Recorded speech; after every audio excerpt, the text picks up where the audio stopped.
उस साल सावन का महीना था। मैं राजू कुमार अपनी मौसी के गांव खुंटापाड़ा गया था।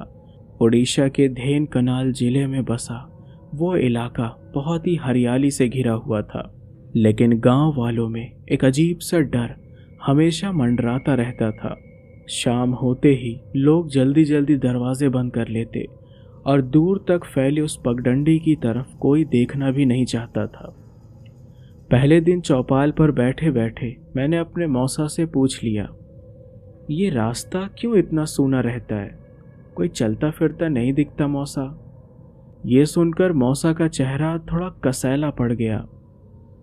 काली पगडंडी है वो, दिन में चले जाओ कुछ नहीं होगा, लेकिन रात में। उनकी आवाज़ धीमी पड़ गई। बगल में बैठे एक बुजुर्ग ने बीड़ी सुलगाते हुए कहा, रात में वहाँ जो दिखता है वो आदमी को उसके घर का दरवाज़ा दिखाता है।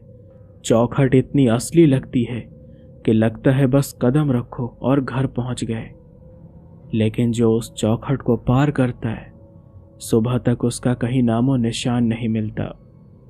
मैं ये सुनकर हंस पड़ा, मगर माहौल गंभीर था। किसी ने मेरी हंसी में साथ नहीं दिया। मुझे लगा ये सब गांव वालों का वहम है, लेकिन उसी रात जब बाहर हवा की सरसराहट में पगडंडी से आती सिसकियों जैसी आवाज़ें सुनाई दी तो नींद गायब हो गई। दूसरे दिन गांव के एक लड़के नील माधव ने मुझे बताया कि उसके मामा पिछले साल इसी पगडंडी से होकर लौट रहे थे। रास्ते में उन्हें अपने ही आंगन का दरवाज़ा देखा। उन्होंने बिना सोचे समझे चौखट लांघ दी और फिर वो कभी नहीं लौटे। बस उनकी चप्पलें उस जगह पड़ी मिली। मैंने नील माधव से कहा, आज रात तुम लोग मेरे साथ चलोगे उस रास्ते पर? ये सुन वो डर गया और बोला, अरे पागल हो क्या? वहाँ जो जाता है वो वापस नहीं आता। लेकिन मैंने तो ठान लिया था। उस रात चांदनी में भीगा गांव जब सो चुका था, मैं अकेला उस पगडंडी की तरफ बढ़ा।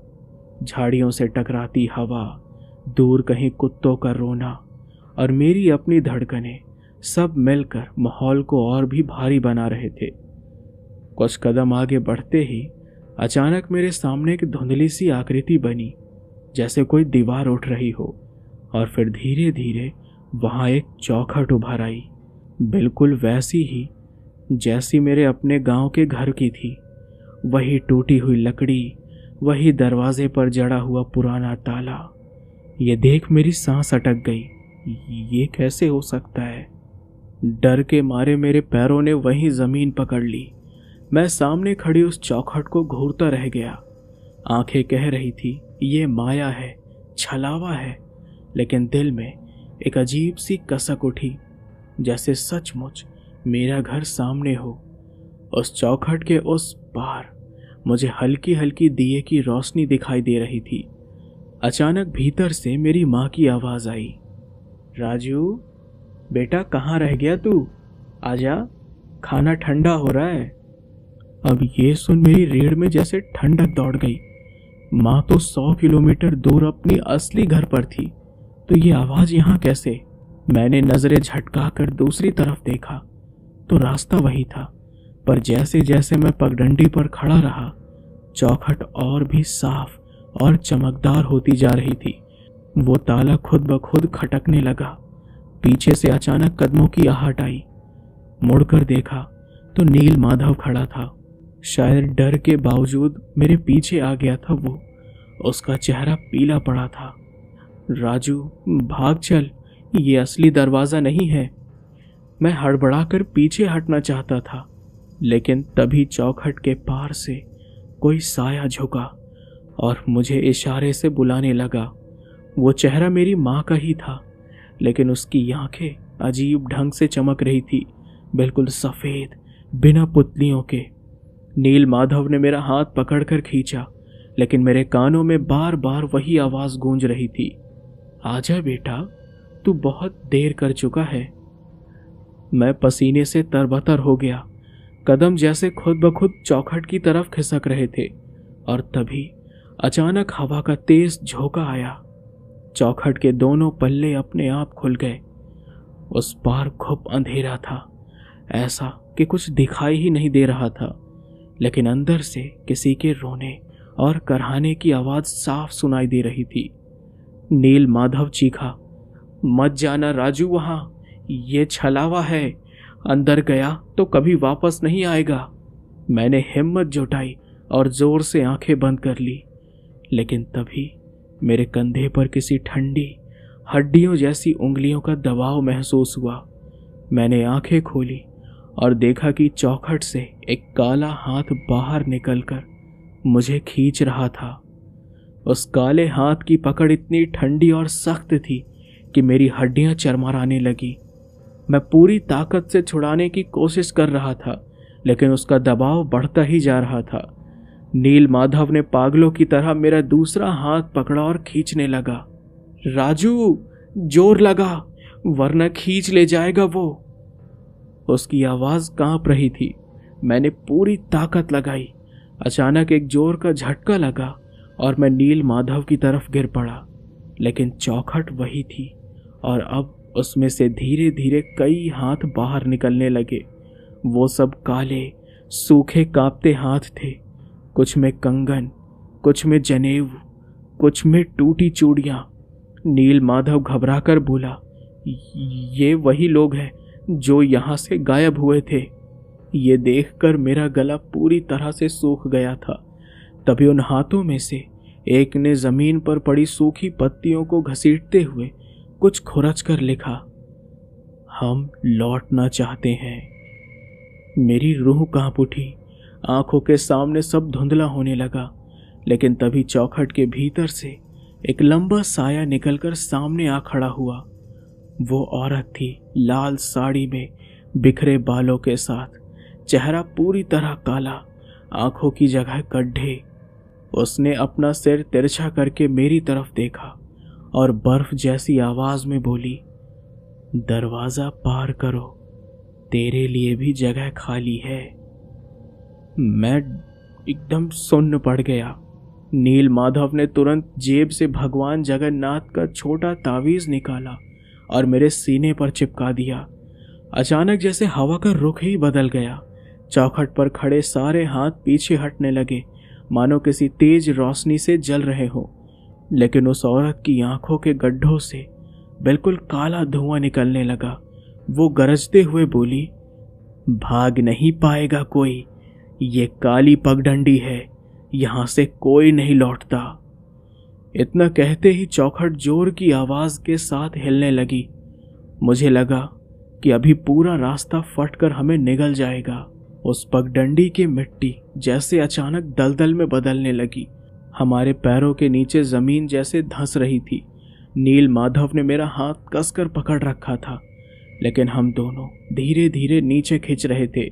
चौखट से आती वो औरत अब और ऊंची हो गई थी, जैसे उसका कद आसमान तक पहुंच रहा हो। उसकी परछाई हमारे चारों तरफ फैल गई। वो हंस रही थी, लंबी, बिल्कुल खोखली हंसी। ये रास्ता ही मेरा है, जो भी यहाँ आता है वो मेरा हो जाता है। मैं बेतहाशा भगवान का नाम लेने लगा, मगर मेरा गला जैसे बंद हो चुका था। आवाज बाहर ही नहीं निकल रही थी। नील माधव बुरी तरह कांपते हुए बुदबुदा रहा था, जय जगन्नाथ, जय जगन्नाथ। अचानक मेरे कान में किसी बच्चे की रोने की आवाज गूंजी। मैंने नीचे झांका तो दलदल में कई चेहरे दिखाई दे रहे थे। औरतें, बच्चे, बूढ़े, सब कीचड़ में धंसे हुए, हाथ फैलाते हुए। उनकी आंखें खाली और उदास थी, जैसे मदद मांग रही हो। उनमें से एक बच्चा मुझे घूर रहा था। उसके होंठ हिले, भैया मुझे बचा लो। ये सारी चीजें देखकर मुझे ऐसा लगा कि मेरे अंदर कुछ टूट गया हो। मैंने पूरी ताकत से नील माधव को धक्का दिया ताकि वो दलदल से बाहर की तरफ जा सके, लेकिन उसी वक्त चौखट से वो औरत छलांग मारकर हमारे बिल्कुल पास आ गई। उसका चेहरा बिल्कुल मेरी माँ का था, बस आंखें वही सफेद, बिना पुतलियों के। उसने मेरी ठोड़ी पकड़कर कहा, तू तो मेरा बेटा है ना, घर लौटा, आजा ना। उसकी पकड़ इतनी ठंडी थी कि मुझे लगा कि खून जम गया हो और मैं अपना होश खोने लगा। तभी नील माधव चीखते हुए बोला, राजू, आंखें मत मिला, नीचे देख, नहीं तो वो तुझे ले जाएगी। मैंने झटके से नजर नीचे झुका ली। उसी पल चौखट के तख्ते चीखने जैसी आवाज के साथ टूटने लगे। वहां से काला धुआं उठने लगा जिसने पूरा रास्ता घेर लिया। हम दोनों ने आखिरी बार पूरी ताकत लगाई और पीछे की तरफ छलांग मार दी। मैं जोर से जमीन पर गिरा। जब आंखें खोली तो पगडंडी बिल्कुल खाली थी। न चौखट, न औरत, न वो हाथ, बस एक टूटी हुई चप्पल मिट्टी पर पड़ी थी। नील माधव की मामा की चप्पल। इसके बाद धीरे धीरे सुबह होने लगी। पगडंडी पर हल्की हल्की धुंध छा गई थी और दूर से मुर्गों की बांग सुनाई दे रही थी। रात का वो खौफनाक मंजर जैसे मिट्टी में समा गया हो, लेकिन मेरे हाथ अब भी ठंडे थे, जैसे किसी बर्फीली पकड़ में देर तक फंसे रहे हो। नील माधव कांपते हुए चप्पल उठाकर बोला, यही है, यही चप्पल मेरे मामा की थी, आज भी यहीं पड़ी है। उसकी आंखों में डर और आंसू दोनों थे। हम दोनों किसी तरह भागते भागते गांव लौट आए। चौपाल पर बैठे लोगों ने हमें देखकर चौंक कर पूछा, अरे तुम लोग किधर से आ रहे हो और इतना डरे हुए क्यों हो तुम लोग? लेकिन जब उन्होंने सुना कि हम काली पगडंडी पर गए थे तो सबके चेहरों का रंग उड़ गया। तभी एक बुजुर्ग ने कांपती आवाज में कहा, बेटा, तेरा लौट आना चमत्कार है। जो उस रास्ते से चौखट देख लेता है वो वापस नहीं आता। तुझ पर भगवान जगन्नाथ की कृपा रही होगी। मैं चुप रहा। भीतर से टूट चुका था। बार बार वही सफेद आंखें याद आ रही थी और वो आवाज, तू तो मेरा बेटा है ना? उस रात के बाद मैं कभी उस पगडंडी की तरफ नहीं गया। गांव वाले अब भी उसे टालते हैं, लेकिन सच कहूं, कभी कभी रात को अचानक नींद खुलती है तो लगता है कि दरवाजे के बाहर कोई धीमे से दस्तक दे रहा है और कानों में वही आवाज गूंजती है, दरवाजा खोल बेटा, घर लौट आ। आज भी जब उस गांव की याद आती है तो मेरी रूह कांप जाती है। छलावा सिर्फ सुनी सुनाई बात नहीं, मैंने अपनी आंखों से देखा है उसे। मेरा नाम संदीप कदम है। यह घटना मेरी जिंदगी की नहीं बल्कि मेरे ताऊ जी के साथ घटी थी। ताऊ जी का नाम गजानन कदम था। ये बात है 1987 की गर्मियों की, जब मैं करीब 14 साल का था। हम लोग उस समय पुणे जिले के भोर तालुका के पास वाले एक गांव में रहते थे। गांव छोटा सा था, लेकिन वहां का डर वो बहुत बड़ा था और उस डर का नाम था वेताल। हमारे गांव में भी एक छोटा सा वेताल मंदिर था।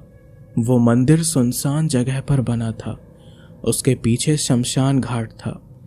दिन के समय लोग वहां नारियल और नींबू चढ़ाते, लेकिन जैसे ही सूरज डूबता पूरा इलाका सुनसान हो जाता। बच्चे तो शाम को भी वहां खेलना बंद कर देते थे। गांव के बुजुर्ग अक्सर यही कहते थे, वेताल देवता रक्षक है, लेकिन उनकी छाया अगर किसी पर पड़ गई तो उसका जीवन नष्ट हो जाता है। मुझे बचपन में ये सब केवल कहानियां लगती थी, लेकिन ताऊ जी वो हमेशा कहते थे कि ये सब सिर्फ अंधविश्वास है। 1987 की उस गर्मियों में गांव में एक अजीब घटना हुई। रात को अचानक पाटिल काका का बेटा लापता हो गया। लोगों ने पूरे गांव में खोजा, लेकिन लड़का कहीं नहीं मिला। अगले दिन सुबह उसकी लाश शमशान के पास ठीक वेताल मंदिर की सीढ़ियों पर पड़ी मिली। चेहरा पूरा नीला पड़ा था, आंखें पूरी खुली हुई थी, जैसे उसने मौत से पहले कुछ बेहद खतरनाक चीज देख ली हो। गांव के लोग कहते थे, वेताल ने बुलाया था और वो चला गया। उस दिन पहली बार मैंने अपने ताऊ जी के चेहरे पर डर देखा। उन्होंने धीरे से कहा था, ये मंदिर कुछ अलग है संदीप, यहाँ सिर्फ देवता नहीं रहते। लड़के की लाश मिलने के बाद पूरे गांव में जैसे दहशत फैल गई थी। लोग आसपास में धीरे धीरे बात कर रहे थे, अरे रात को बच्चा रोते रोते बाहर निकला होगा। अरे नहीं रे, उसको किसी ने नाम लेकर बुलाया था और वो आवाज़ बेताल की होती है जो अपने शिकार को खींच लेता है।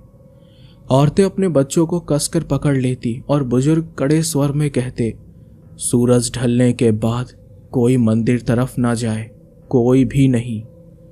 लेकिन मेरे ताऊ जी गजानन कदम इन बातों पर बिल्कुल यकीन नहीं करते थे। वो गांव के पढ़े लिखे लोगों में गिने जाते थे और अक्सर मजाक उड़ाते। अगर ये बेताल सच में है तो दिन में क्यों नहीं पकड़ता, हमेशा रात का ही नाटक क्यों करता है ये। उनकी ये बातें गांव वालों को चुभती थी, लेकिन असली डर तब पैदा हुआ जब ताऊ जी खुद मंदिर के पास गए।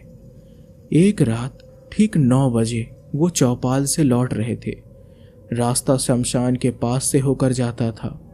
उनके साथ मेरा बड़ा भाई भी था। तो मेरे भाई ने कई बार कहा, अरे ताऊ चलो ना दूसरा रास्ता ले लें, यहाँ बहुत अंधेरा है। लेकिन ताऊ जी हंसते हुए बोले, अगर सच में वेताल देवता है तो आज खुद आकर रोक ले मुझे, देखता हूं कैसे रोकता है। लेकिन कहते हैं जैसे ही वो मंदिर की सीढ़ियों के पास पहुंचे, अचानक हवा का रुख बदल गया।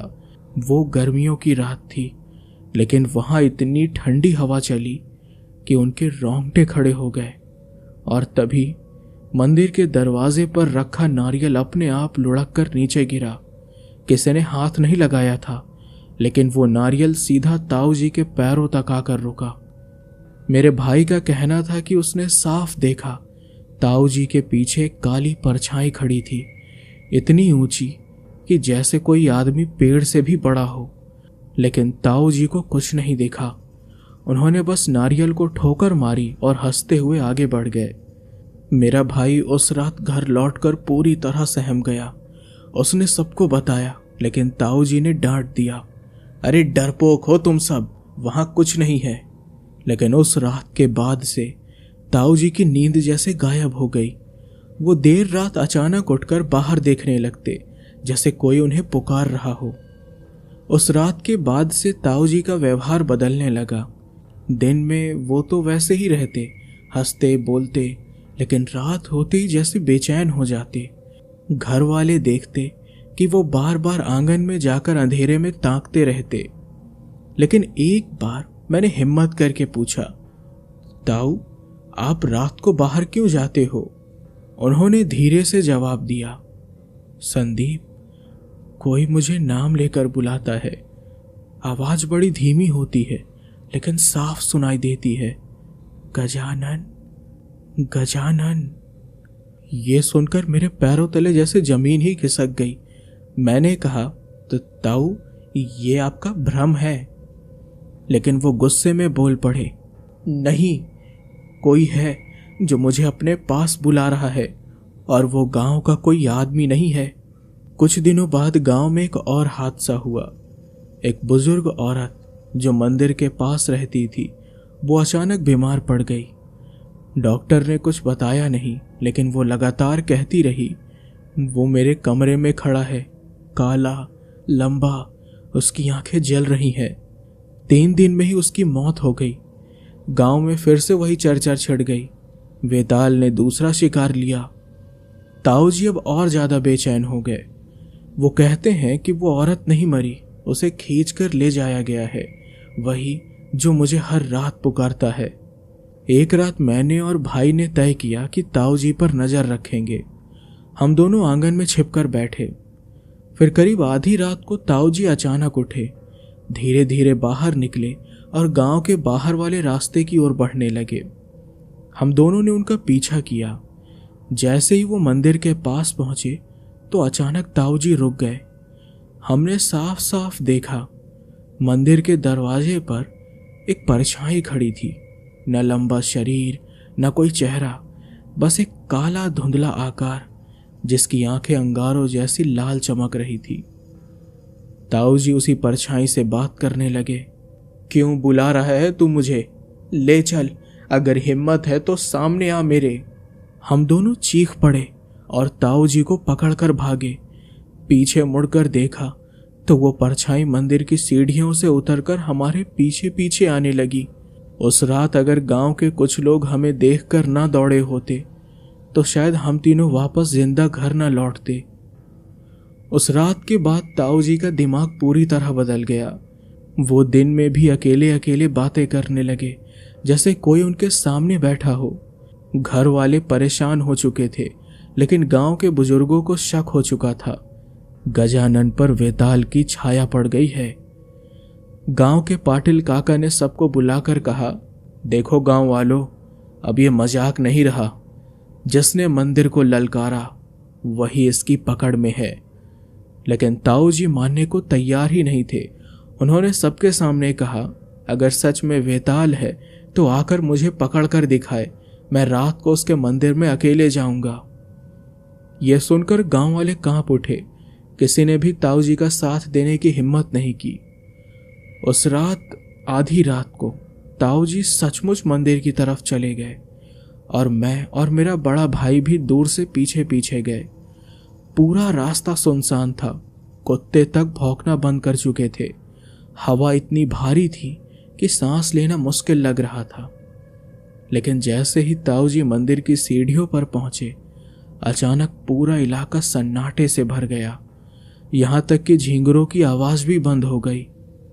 ताऊ जी ने जोर से पुकारा, अरे निकल सामने, अगर है तो दिखा अपना असली रूप। और फिर वो हुआ जो मैंने अपनी जिंदगी में कभी सोचा भी नहीं था। मंदिर के दरवाजे अपने आप खुल गए। अंदर अंधेरा था, लेकिन उस अंधेरे से एक ऊंचा, लंबा, काला धुंधला आकार बाहर निकला। उसकी आंखें लाल अंगारों जैसी थी और उसके पैरों के निशान जमीन पर काले दाग छोड़ते जा रहे थे। हम दोनों भाई सहमकर पेड़ के पीछे छिप गए। ताऊ जी ने हिम्मत दिखाते हुए कहा, तू सिर्फ छाया है, मैं तुझसे नहीं डरता। लेकिन तभी वो परछाई धीरे धीरे ताऊ जी के चारों ओर घूमने लगी और अगले ही पल ताऊ जी का पूरा शरीर जोर जोर से कांपने लगा, जैसे कोई अदृश्य ताकत उनकी नसों में घुस रही हो। उनकी आंखें पलट गई और मुंह से अजीब आवाजें निकलने लगी। आवाजें इंसानी नहीं थी, बल्कि ऐसी लग रही थी जैसे शमशान से सैकड़ों लोग एक साथ करहा रहे हों। मैं और मेरा भाई ये देखकर चीख पड़े और भागकर गांव की तरफ दौड़े। पीछे से ताऊ जी की वही डरावनी आवाज गूंज रही थी, कोई नहीं बच सकता, सबको आना होगा मेरे साथ। उस रात गांव के कई लोग इकट्ठा होकर मंदिर पहुंचे, लेकिन वहां ताऊ जी नहीं थे। सिर्फ जमीन पर उनके पैरों के निशान थे जो मंदिर के अंदर जाकर गायब हो गए थे। ताऊ जी के गायब होने के बाद पूरे गांव में जैसे हड़कंप मच गया। कोई मानने को तैयार ही नहीं था कि वो आदमी जो कुछ देर पहले सबके सामने खड़ा था, वो मंदिर की सीढ़ियों पर गया और हवा में गुम हो गया। औरतें रोने लगी, बच्चे सहमकर अपनी माँओं से चिपक गए। गांव के बुजुर्गों ने तुरंत फैसला लिया, अब यह इंसानी बस की बात नहीं रही, बेताल देवता को शांत करना ही पड़ेगा। तभी गांव के लोग दौड़कर पास के कस्बे से पुजारी कृष्ण शास्त्री को बुलाकर लाए। कहा जाता था कि उन्होंने कई बार तांत्रिक शक्तियों से सामना किया था। शाम ढलते ही कृष्ण शास्त्री मंदिर पहुंचे।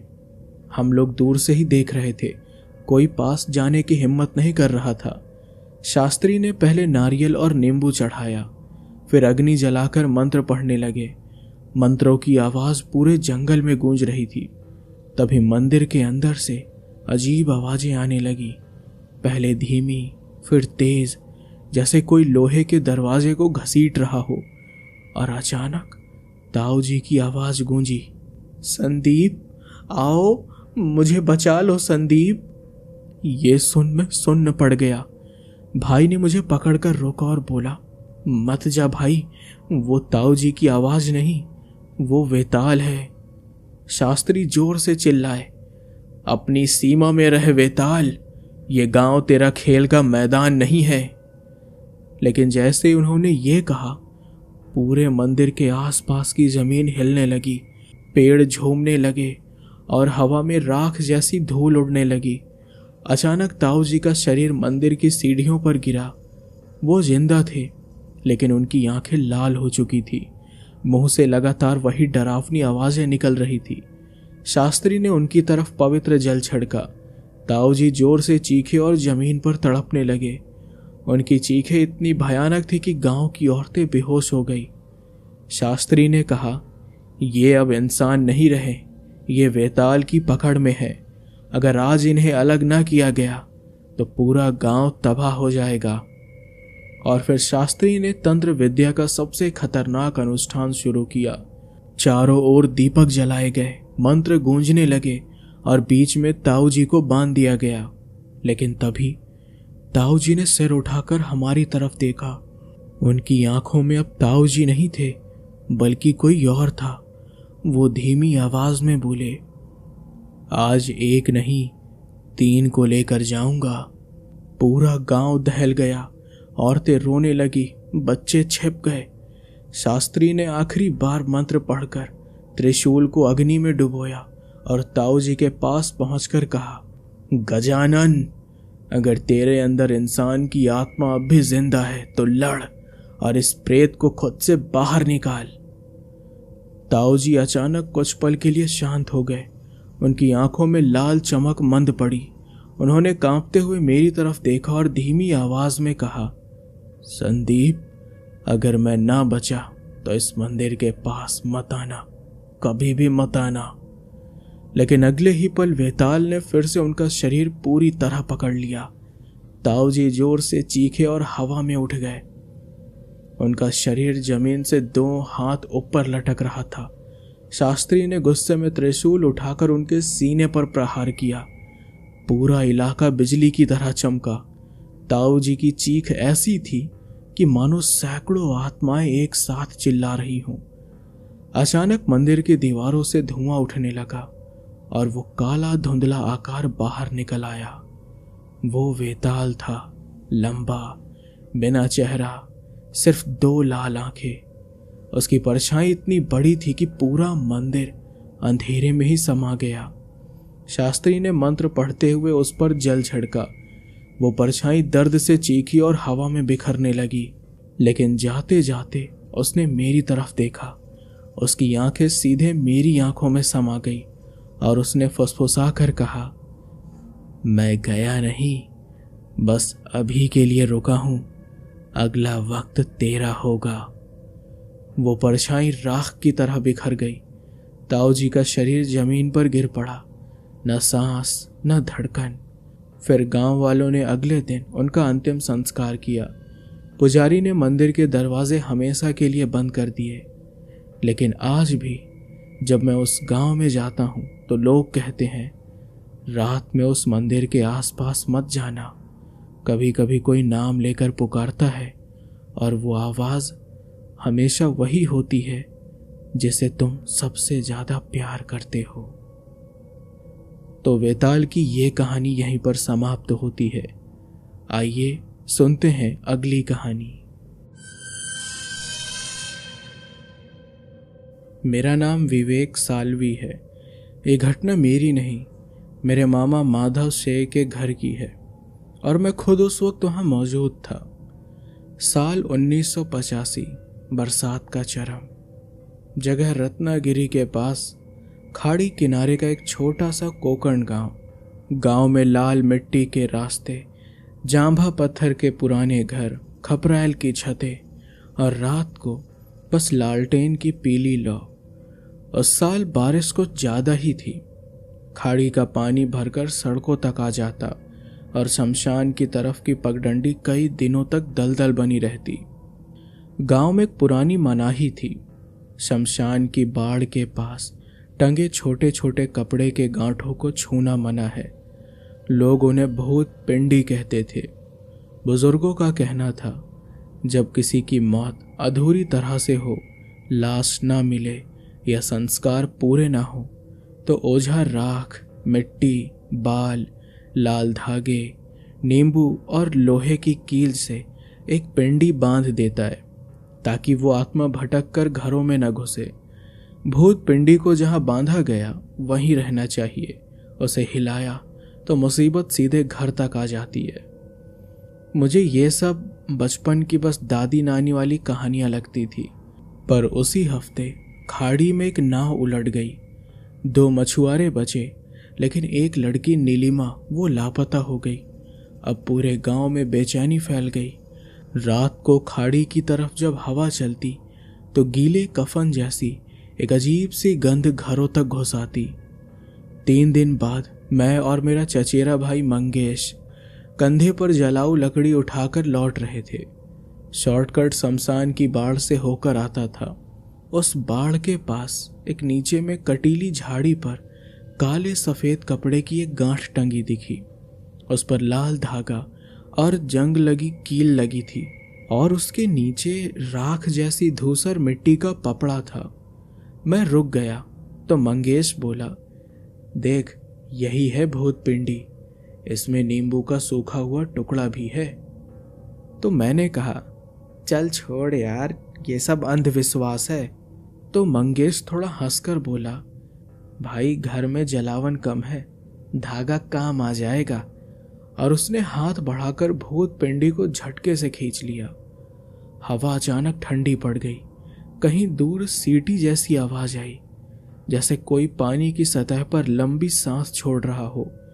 हमने पीछे मुड़कर देखा तो किसी ने कुछ नहीं कहा, पर हम दोनों का नाम जैसे बहुत धीरे, बहुत पास से पुकारा गया हो, विवेक, मंगेश। हम भागे नहीं, हमें लगा कि ये हमारा भ्रम है। मंगेश ने पिंडी जेब में भर ली और हम घर की तरफ चल पड़े। उस रात मामा के आंगन में लालटेन की लौ 3 बार अपने आप बुझी और नीलिमा जो खाड़ी में लापता हुई थी, उसकी माँ चौपाल पर बैठकर बिलख बिलख कर रो रही थी और केवल एक ही बात कह रही थी, वो घर का रास्ता ढूंढ रही है, किसी ने उसे रोक रखा है।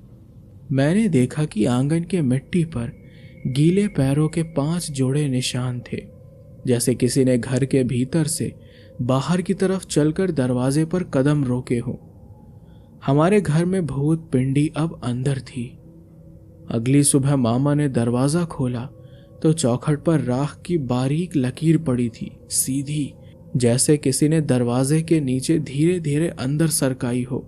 रसोई में हल्दी का कटोरा उल्टा था और कड़वे धुएं की गंध पूरे घर में तैर रही थी। अगरबत्ती नहीं, भीगी लकड़ी जलने की। मंगेश ने जेब से कल रात वाली गांठ निकाली। कपड़ा खोलते ही हाथ में ठंडक घुस गई। अंदर से धूसर मिट्टी, 2 बाल, काला सुई नुमा लोहे का टुकड़ा और नींबू का सूखा अर्ध चंद्र निकला। सबसे नीचे लाल धागे में 5 गांठें बंधी थी, 4 कसी हुई और 1 ढीली। मामा के पड़ोस के काका देवराम भाटर, जो खेतों में ओझागिरी भी जानते थे, दोपहर में वो आए। पिंडी देखते ही उनका चेहरा सख्त हो गया। उन्होंने कहा, ये भूत पिंडी किसी अधूरे संस्कार के लिए बांधी गई थी। नीलिमा की खोज अभी खत्म नहीं हुई और तुम लोगों ने उसका स्थायी ठिकाना घर में खींच लिया। 5 गांठें मतलब 5 बाधाएं, 4 तो बंधी है, खाना, पानी, राह और दहलीज। 1 ढीली मतलब सांस, यानी आना जाना बना रहेगा।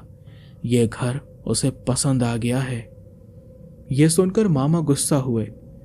अरे इन बातों से डराने की जरूरत नहीं है देवराम, पिंडी वापस बांध देंगे, बात खत्म। तभी देवराम ने सख्ती से कहा, वापस बांधना इतना आसान नहीं है। जिसे जगह मिल जाती है वो वापस जगह छोड़ना नहीं चाहती। पहले माफी होगी, दीप होगा, फिर गांठें ढीली होंगी, नहीं तो पानी की तरह खिंचाव शुरू होगा।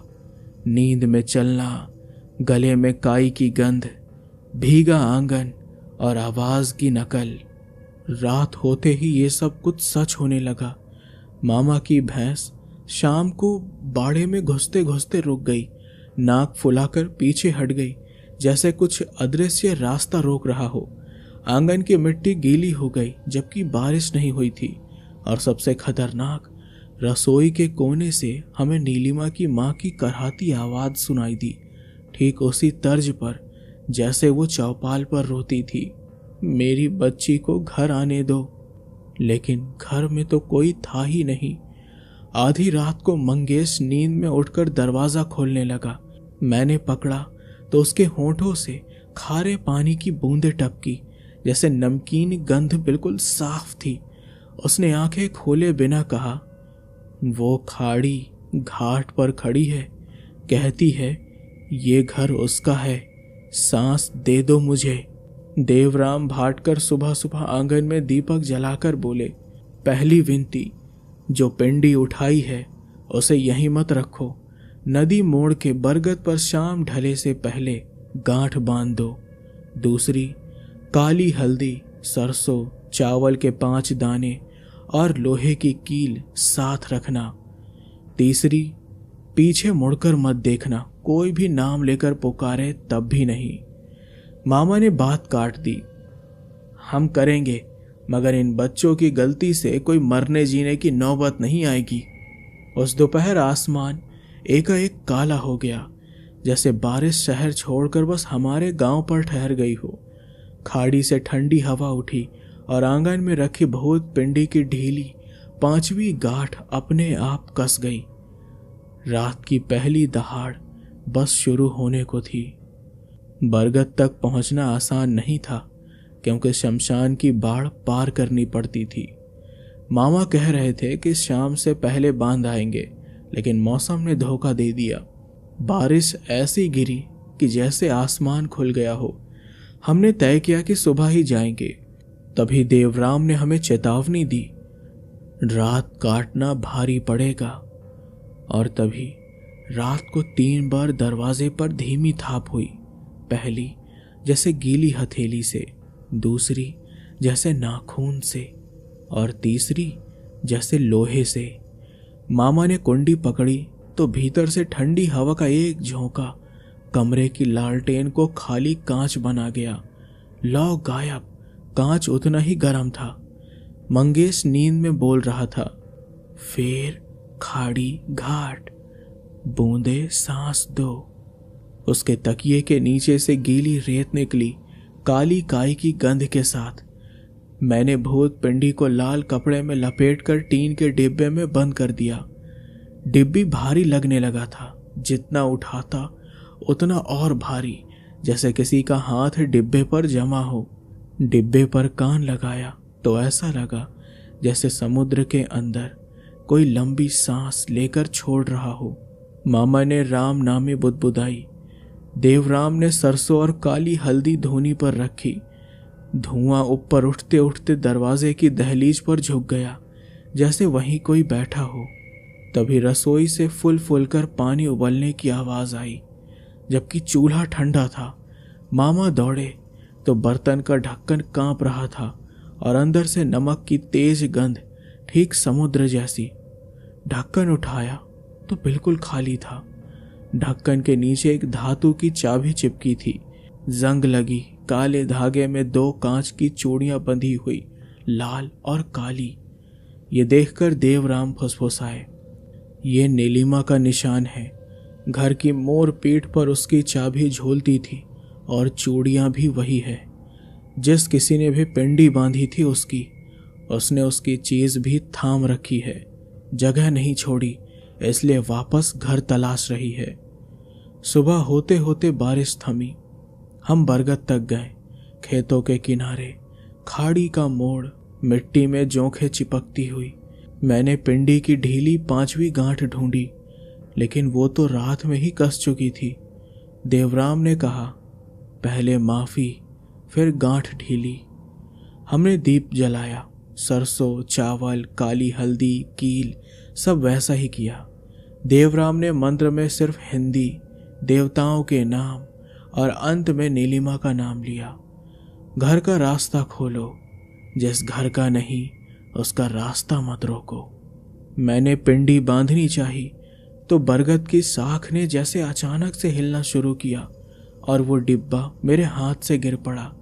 डिब्बे का ढक्कन अपने आप खुला और भूत पिंडी लुढ़कती हुई बाढ़ के उस पार शमशान की तरफ घुस गई। उसी पल मंगेश, जैसे किसी ने खींच लिया हो उसे, वो सीधा चल पड़ा और आंखें अध खुली, होठों पर नमक की रेखा। मैंने पकड़ना चाहा उसकी कलाई, लेकिन बर्फ की तरह ठंडी पड़ चुकी थी और लाल धागे का एक सिरा उसकी उंगलियों में खुद ब खुद लिपटता चला गया। ये देख देवराम गरजे, पीछे मत देखना, कदम रोक मंगेश। पर मंगेश शमशान की पगडंडी पर नंगे पांव तेज बढ़ चला, जैसे वो किसी अदृश्य शक्ति के साथ कदम से कदम मिला रहा हो। शमशान की बाढ़ के अंदर चबूतरे के पास दोपहर की धूप भी सुस्त थी, जैसे रोशनी को ठंड लग गई हो। मंगेश सीधे उस पेड़ की तरफ जा रहा था जहां पिछले महीने एक और पिंडी बांधी गई थी। वहां काली कालिख, टूटी चप्पल और कांच का अधूरा टुकड़ा पड़ा था, महिला की चूड़ी का।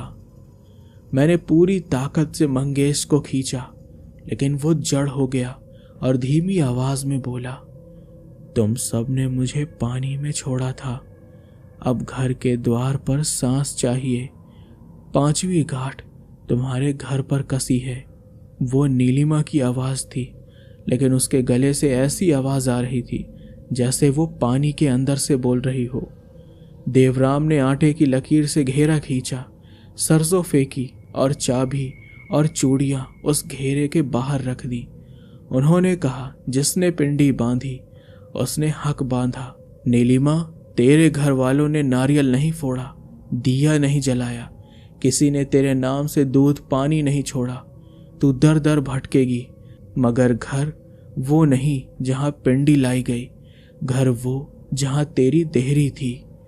तभी चौपाल की ओर से 2 आदमी भागते हुए राघव सावंत यानी गांव का बड़ा व्यापारी और उसका साला, दोनों के चेहरे पीले। राघव ने देवराम को अलग खींचकर कहा, पिंडी हमने बांधी थी क्योंकि लड़की का बाप मान ही नहीं रहा था। इतना बोलते बोलते वो अटक गए। बात छुपाने को जगह बांधी। चाबी और चूड़ियां मेरे घर की करजन थी, मैंने देहरी से उतारी ताकि वो घर न मांगे। ये सुनकर देवराम की आंखों में गुस्सा चमका। तुमने जगह बांधकर सांस खुली छोड़ दी तो जाहिर सी बात है कि वो दूसरे का घर का रास्ता ढूंढेगी ही। फिर उन्होंने हमसे कहा, सच को नाम देना होगा। चौपाल पर दीप और सीढ़ी पर दूध, चाबी और चूड़ियां खाड़ी के नदी के मोड़ पर बहानी होगी और पिंडी जहां बनी वहीं वापस बनाना होगा। राघव ने ना में सिर हिलाया। नाम खुला तो बर्बादी होगी। देवराम ने काली हल्दी उठा ली तो फिर तुम्हारे घर से 5 कदम पर हर साल एक सांस रुकती रहेगी। बूढ़ी, बच्ची, जवान, किसी की भी गांठ खोलती नहीं तो वापस नहीं होती। राघव की टांगें कांपने लगी तो उसने हाँ कर दिया। ये सुनकर उस शाम चौपाल पर दीप जला। नीलिमा का नाम पहली बार खुले में लिया गया, जैसे किसी ने गले में अटकी हिचकी निकाल दी हो। हम सब नदी के मोड़ पर पहुंचे। चाबी और चूड़ियां खारे पानी में डुबोकर हमने धीरे धीरे छोड़ा। वो घूमते हुए बह चली। देवराम ने भूत पिंडी को बरगद की उसी साख पर बांध दिया। इस बार लाल धागे की 5वीं गांठ ढीली कर खुलवा दी। हवा में नमक की गंध हल्की पड़ी। आसमान का काला रंग नीला होने लगा।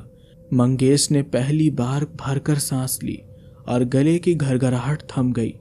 पर जाते जाते बरगद की पत्तियों ने एक साथ खड़खड़ की, जैसे किसी ने चेतावनी दी हो। सच्चाई देर से ही सही पर बलि मांगती ही है। अगली सुबह गांव में पहली बार सन्नाटा नहीं बल्कि खालीपन था। नीलिमा की मां चौपाल पर बैठकर चूड़ियों के बिना हाथों को घूर रही थी, जैसे चूड़ियां वही तैरती हों। राघव सावंत ने 2 दिन बाद चौपाल में कबूल किया कि नीलिमा घाट पर गुम नहीं हुई थी, बल्कि उसे धक्का लगाया गया था और फिर उसे चुपचाप पिंडी में जगह बांधकर सांस खुली छोड़ दी कि कहानी घर तक ना पहुंचे। वो जगह हमने उतार दी तो वो घर ढूंढने लगी। गांव के बुजुर्गों ने नाव वालों के साथ खाड़ी की धार में नारियल, दीप, दूध और चावल प्रवाहित किए। कुल मिलाकर उन्होंने शांति दान किया। उस रात आंगन में लालटेन एक बार भी नहीं बुझा और रसोई के बर्तन बिल्कुल शांत रहे। और सबसे जरूरी बात कि मंगेश ने नींद में चलना बंद कर दिया, पर दहलीज पर राख की बहुत पतली रेखा फिर भी थी, जैसे किसी ने आखिरी बार अलविदा कहने को हाथ फेरा हो। सालों बाद जब मैं मामा के पुराने घर की मरम्मत कराने गया तो मिस्त्री ने दहलीज के नीचे से लाल धागे का बारीक टुकड़ा निकाला। जंग लगी कील में घुमाया हुआ, गांठें सभी खुली, बस एक सोत चिपका रह गया था। मैंने उसे छुआ तो नमक की बहुत हल्की सी गंध उभरी, ठीक वही जो उस बरसात में रातों को घर में फैलती थी। गांव में आज भी बच्चों को समझाया जाता है कि शमशान की बाड़ पर कपड़े की गांठ देखो तो हाथ मत लगाना। भूत पिंडी हमेशा किसी के लिए बांधी जाती है, किसी के घर में घुसने के लिए नहीं। जगह बदलोगे तो गांठ तुम्हारे नाम पर कस जाएगी। और अगर कभी रात को खाड़ी की हवा में तुम्हें खारे पानी की वो धीमी सांस सुनाई दे तो याद रखना, कुछ कहानियां खत्म नहीं होती, बस जगह बदल लेती हैं। तो ये कहानी तो यहीं पर समाप्त होती है, लेकिन क्या दोस्तों आपके आसपास भूत पिंडी के बारे में आपने किसी के मुंह से सुना है तो कमेंट करके ज़रूर बताना। तो आइए सुनते हैं अगला किस्सा। मेरा नाम पवन है। ये घटना कोई बनी बनाई कहानी नहीं, बल्कि हमारे गांव की असली सच्चाई है। गांव का नाम है पिरंगुट। पुणे से ज़्यादा दूर नहीं, पर जो डर यहाँ की गलियों और वाड़ों में है वो शायद शहर का कोई आदमी समझ भी ना पाए। ये बात उन दिनों की है जब मैं हर साल बरसात के बाद गांव जाता था। खेतों में धान की खुशबू, मिट्टी की भीनी भीनी गंध और रात को गांव की चौपाल पर बुजुर्गों की बातें, यही सब मुझे खींच लाता था। लेकिन उसी चौपाल पर पहली बार मैंने एक नाम सुना, रंधोरीन। बूढ़े लोग धीरे धीरे ये नाम लेते थे और जैसे ही जिक्र होता औरतें बच्चों को अंदर खींच लेती। चेहरों पर खामोशी छा जाती, जैसे किसी ने जहर घोल दिया हो हवा में। मैंने हंसते हुए पूछा भी, अरे ये रंधोरीन आखिर है कौन? पर किसी ने सीधा जवाब नहीं दिया, बस इतना कहा, बाबू रात को उस तरफ मत निकलना, चाहे कुछ भी हो। उस रात चौपाल से घर लौटते वक्त मुझे पहली बार एहसास हुआ कि इस गांव में सचमुच कुछ है, कुछ ऐसा जिसके नाम से ही लोग डरते हैं। गांव की औरतें जब रंधोरीन का नाम सुनती तो तुरंत कान पकड़ लेती और बच्चों को डांट कर घर के अंदर ढकेल देती। पुराने लोग आंखें झुका लेते, जैसे कोई पाप याद आ गया हो। मुझे समझ नहीं आया तो मैंने अपने ताऊ जी से पूछा, ताऊ जी आखिर ये रंधोरीन है कौन? कोई मुझे बताता ही नहीं है। जिससे भी पूछो वो बस मुंह लटका के चल देता है। ताऊ जी ने बीड़ी का कस लिया और धीमे स्वर में बोले, बाबू तू नया है यहाँ इसलिए पूछ रहा है, वरना गांव में कोई इसके बारे में ज्यादा बोलता नहीं। रंधोरीन औरत थी, बहुत साल पहले की बात है। पति खेतों में हल चलाने गया और वहीं सांप ने काट लिया। आदमी मौके पर मर गया। और यही सुनी सुनाई बात है, लेकिन असली सच ज्यादा किसी को पता नहीं है। हमारे गांव की परंपरा है कि औरतें चाहे जवान हो या बूढ़ी, अगर पति मर गया तो उसका सिंदूर मिटाना ही पड़ता है, लेकिन उसने मना कर दिया। मैंने बीच में ही पूछा, मतलब वो औरत जबरदस्ती विधवा बनाई गई? ताऊ जी ने गहरी सांस छोड़ी और बोले, हाँ बेटा, पूरे गांव ने उसके साथ जुल्म किया था। बाल काट दिए, साड़ी फाड़ दी और चौक में खड़ा करके उसको अपमानित किया। वो चिल्लाती रही कि उसका पति मरा नहीं है, वो बस नीम की छांव में सोया है, पर किसी ने उसकी बात नहीं मानी। गांव वालों ने उसको धक्का देकर शमशान में भेज दिया। मैंने ध्यान से सुना और धीरे से पूछा, फिर आगे क्या हुआ ताऊ जी? ताऊ जी की आवाज कांप गई। फिर उसने उसी शमशान में पति के चिता पर बैठकर कसम खाई थी, तुम सब ने मुझे छीन लिया, अब मैं तुम्हारी बहू बेटियों को चैन से जीने नहीं दूंगी। और उसी रात वो औरत वहीं मर गई। लेकिन बेटा, उसकी आत्मा आज तक यहीं भटकती है। लोग उसी को कहते हैं रंधोरीन। उस रात गांव में अजीब सी खामोशी थी। पुणे के इस गांव में मैं पहली बार इतनी गहरी रात देख रहा था। न कुत्ते भौंके, न बैल हिले, बस दूर कहीं तालाब से मेढकों की आवाज आती थी। मैं ताऊ जी के पुराने वाड़े की छत पर लेटा था। गर्मियों की हवा कभी आती, कभी रुक जाती। नींद आधी आधी सी थी कि तभी मेरे कान में कुछ फुसफुसाहट जैसी आवाज पड़ी। अरे ओए, उठ उठ, कौन है तू? क्या नाम है तेरा? ये सुन मैं झटके से उठ बैठा। नीचे आंगन में देखा तो कोई औरत सी खड़ी थी। सफेद साड़ी, खुले हुए बाल, पर चेहरा अंधेरे में साफ नहीं दिख रहा था। उसने धीरे धीरे सिर उठाया। उसकी आंखें एकदम लाल, जैसे जलते कोयले। मैं डर के मारे थरथराने लगा। साहस जुटाकर आवाज लगाई, कौन है वहां? कौन है? तभी ताऊ जी दौड़कर ऊपर आए और मेरे मुंह पर हाथ रख दिया। चुप, आवाज मत कर, वो रंधोरीन है। ये सुन मेरा दिल जैसे धड़कना भूल गया। ताऊ जी ने धीमे स्वर में कहा, अगर उसने तेरा नाम पूछ लिया तो तू बच नहीं पाएगा। याद रख, उसको जवाब कभी मत देना। नीचे आंगन में वो औरत हंस रही थी, धीमी, करारी, गले से निकलती हुई हंसी जैसे किसी ने हड्डी चीर दी हो। और अगली सुबह गांव में खलबली मच गई। पंडित जगन्नाथ का बेटा शंकर घर से लापता हो गया था।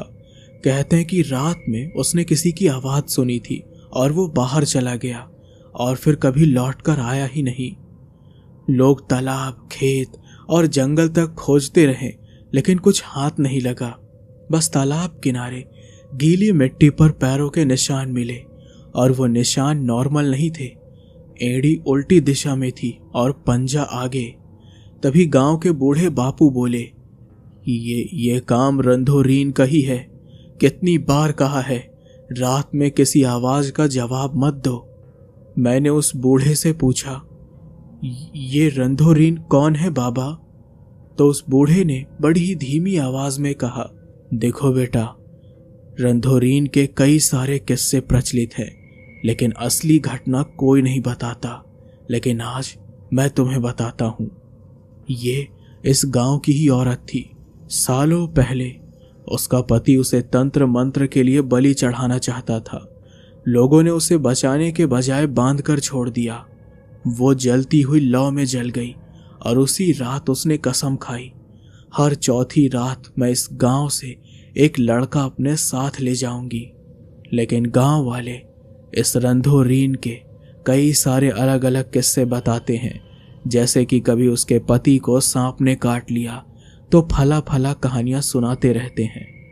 और तब से यही सिलसिला चलता आ रहा है।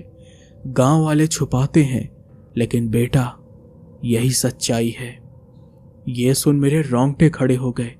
मतलब शंकर को उसने। तभी इसी बीच तालाब से एक औरत की चीख सुनाई दी। सारे गांव वाले भागकर पहुंचे। पानी में शंकर की लाश तैर रही थी। चेहरा पूरी तरह सिकुड़ा हुआ था, जैसे किसी ने उसका खून चूस लिया हो। यह देख पूरी भीड़ डर के मारे सन्न रह गई। और उसी भीड़ के बीच मैंने साफ साफ सुना वो हंसी, वही खौफनाक हंसी, लेकिन इस बार वो तालाब के बीच से आ रही थी। शंकर की मौत के बाद गांव में जैसे मातम सा छा गया। औरतें बच्चों को गोद में लेकर रोने लगी। मर्द गुस्से में तालाब किनारे इकट्ठा हो गए। वो बूढ़े बाबा कांपते हुए बोले, अगर रंधोरीन को नहीं रोका गया तो अगली चौथी रात किसी और लड़के की बारी होगी। और तभी गांव के पटेल ने फैसला सुनाया, आज रात सब मर्द चौपाल पर जागेंगे। जिस भी कोने से आवाज आएगी हम डंडा लेकर वहीं दौड़ेंगे और अब किसी को मरने नहीं देंगे। धीरे धीरे रात गहराई। चौपाल पर लालटेन टिमटिमाने लगे। मैं, ताऊ जी और बाकी गांव वाले बैठे थे। चारों ओर सन्नाटा, जैसे पूरा जंगल सांस रोक कर बैठा हो। करीब आधी रात को अचानक बांस के झुरमुट से एक औरत की कराह की आवाज आई। आवाज इतनी दर्दनाक थी कि कुछ आदमी उठकर उसी तरफ दौड़ने लगे।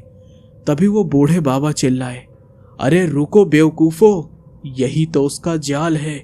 वो किसी की बीवी, किसी की माँ की आवाज में पुकारती है, ताकि वो आदमी उसके पीछे जाए।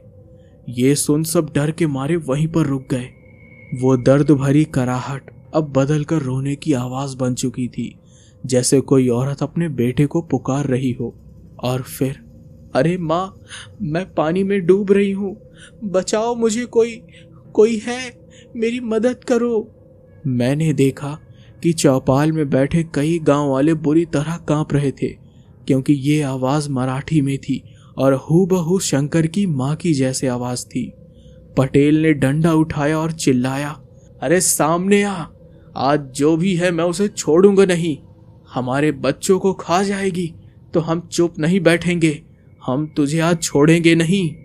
जैसे ही उसने ये कहा, तालाब के उस पार से एक भयानक हंसी गूंजी, ऐसी हंसी जिससे औरतों की चीख और बच्चों का रोना सब दब गया। लालटेन की रोशनी हिलने लगी, तालाब का पानी अपने आप उबलने लगा और अचानक उस अंधेरे से एक औरत का काला साया उभरा, सिर झुका हुआ, बाल भीगे हुए और पैरों की एड़ियां उल्टी तरफ मुड़ी हुई।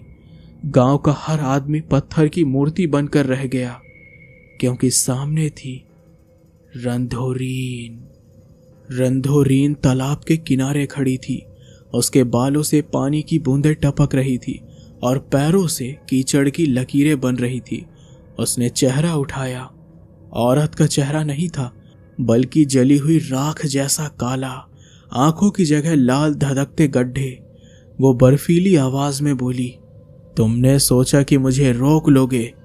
तुम्हारे बेटे ही मेरी बलि हैं और हर चौथी रात मुझे खून चाहिए, तभी मैं शांत रहूंगी। उसकी हंसी पूरे तालाब में गूंज उठी। ये सुनकर गांव वाले डर के मारे कांप गए। कुछ पीछे हट गए, कुछ ने जमीन पर भगवान का नाम लिया। पटेल ने हिम्मत जुटाकर बल्ला उठाया और बोला, अरे चुड़ैल, हमारे गांव के बच्चों पर नजर डाली तो ये डंडा तेरे सीने में घुसा दूंगा। रंधोरीन धीरे धीरे आगे बढ़ी। उसके कदम जमीन पर नहीं पड़ रहे थे, वो हवा में तैर रही थी।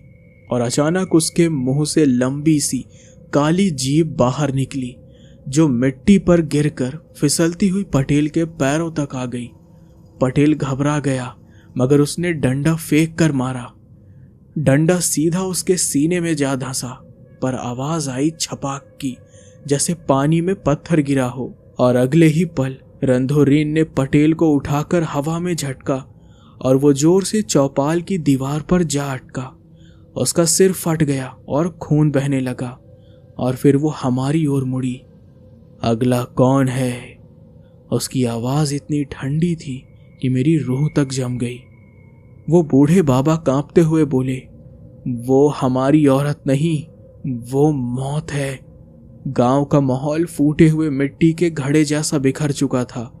और तभी रंधोरीन ने अपनी उंगली तालाब की ओर इशारा किया।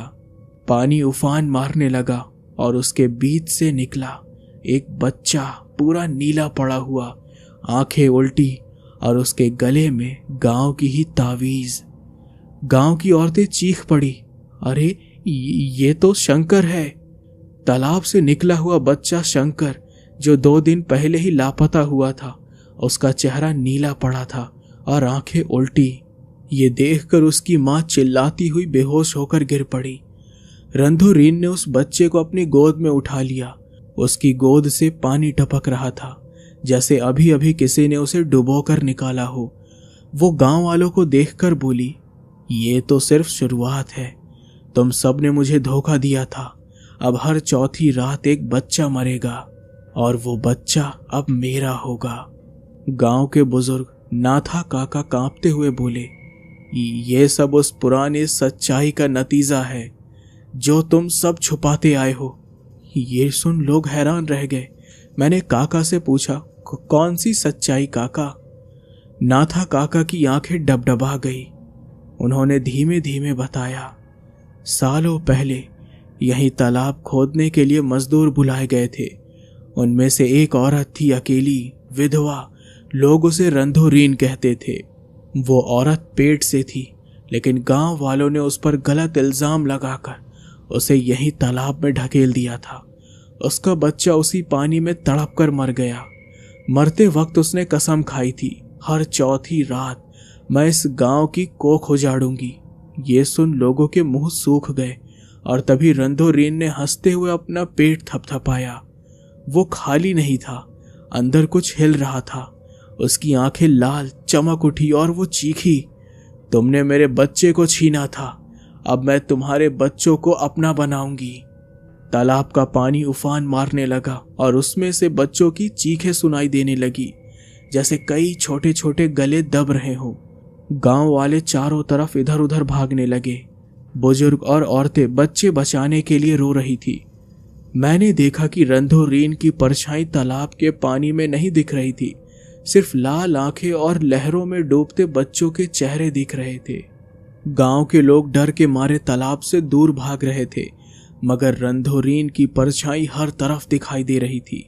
कभी पीपल के पेड़ के पीछे, कभी किसी की झोपड़ी की छत पर। उसकी हंसी पूरे गांव में गूंज रही थी।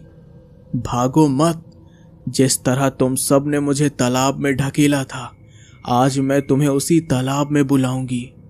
औरतें अपने बच्चों को सीने से चिपकाए हुए भाग रही थी, लेकिन एक एक कर बच्चे अपनी मां की बाहों से छूट रहे थे, जैसे किसी अदृश्य हाथ ने उन्हें खींच लिया हो।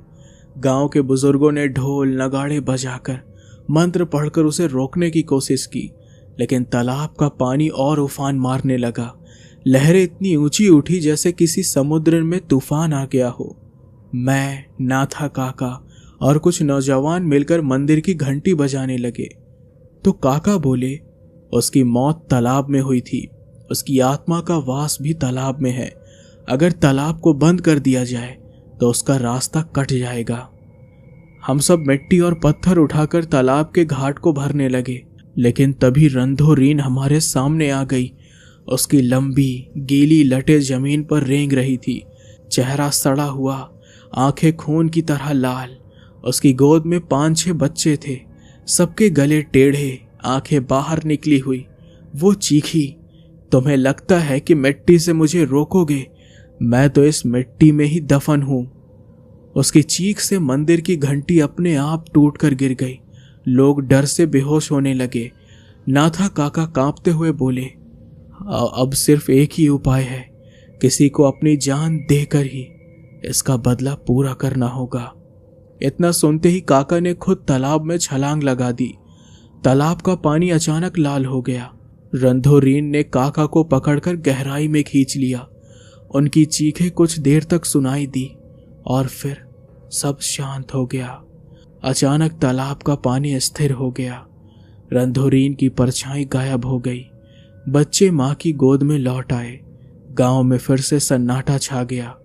लोगों ने राहत की सांस ली, पर मैं अब भी तालाब के किनारे खड़ा कांप रहा था, क्योंकि पानी की सतह पर एक बच्चे का छोटा सा हाथ हिल रहा था, जैसे कोई कह रहा हो, हम अब भी यही हैं। तो दोस्तों, ये कहानी यहीं पर समाप्त होती है। दोस्तों, ये अगला किस्सा भी कोलथारे गांव का है और ये गौरव जी ने ही भेजा है। तो आइए सुनते हैं ये दूसरा किस्सा। हमारे गांव का शमशान घाट समुद्र से करीब आधा किलोमीटर अंदर एक ऊंचे टीले पर है। रास्ता तंग है, दोनों तरफ जंगली बबूल के पेड़ और उनके कांटे हवा में हिलते रहते हैं। दिन में भी वहां हल्की सी सीलन और अजीब सी गंध बनी रहती है। गांव के लोग बताते हैं कि यहाँ पर लाश जलाने के बाद राख जल्दी ठंडी नहीं होती, चाहे कितनी भी बारिश हो या हवा चले। लेकिन उनकी ये बातें सुनकर मैं बस यही सोचता था कि ये तो बस हवा का असर है। लेकिन उसी शाम गणपति विसर्जन के बाद जब गांव में ढोल ताशे की आवाज़ कम होने लगी, तो मैं अपने बचपन के दोस्त सुमित के साथ वहां चला गया।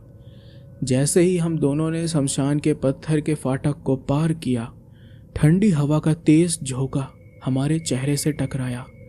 चारों तरफ घुप अंधेरा, बस सामने लकड़ियों की चिता से उठती लाल सी चमक। तभी सुमित फुसफुसाया, ये अभी भी जल रही है यार, लेकिन आज तो यहाँ कोई दाह संस्कार हुआ ही नहीं था।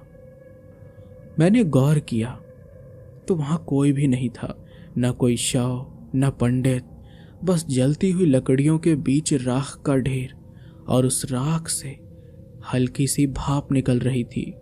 ये देखकर मुझे लगा कि हमें वापस लौट जाना चाहिए, लेकिन तभी राख में से जैसे किसी ने सांस छोड़ी हो, एक लंबी सी सांस, बड़ी अजीब सी आवाज थी वो। ये देखकर हम दोनों वहीं जमकर खड़े हो गए।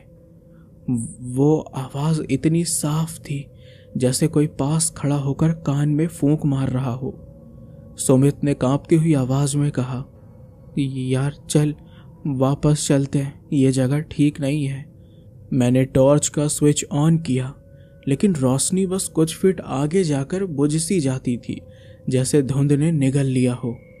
राख का ढेर अजीब तरीके से हिल रहा था, जैसे उसके अंदर कुछ चल रहा हो। मैंने टॉर्च सीधा राख पर डाली और मेरी सांस रुक गई। राख के बीचों बीच आधा जला हुआ चेहरा बिना पलक झपकाए हमें घूर रहा था। चेहरे की आंखें खुली हुई थी, लेकिन उनमें कोई सफेदी नहीं, बस गहरा काला शून्य। अचानक राख का ढेर फट सा गया और उसमें से आधा जला हुआ हाथ बाहर निकला। लंबी काली पतली उंगलियां, जिनके सिरे पिघले हुए मोम की तरह लटक रहे थे। ये देखकर सुमित ने चीख मार दी, ये जिंदा है भाई, भाग यहां से।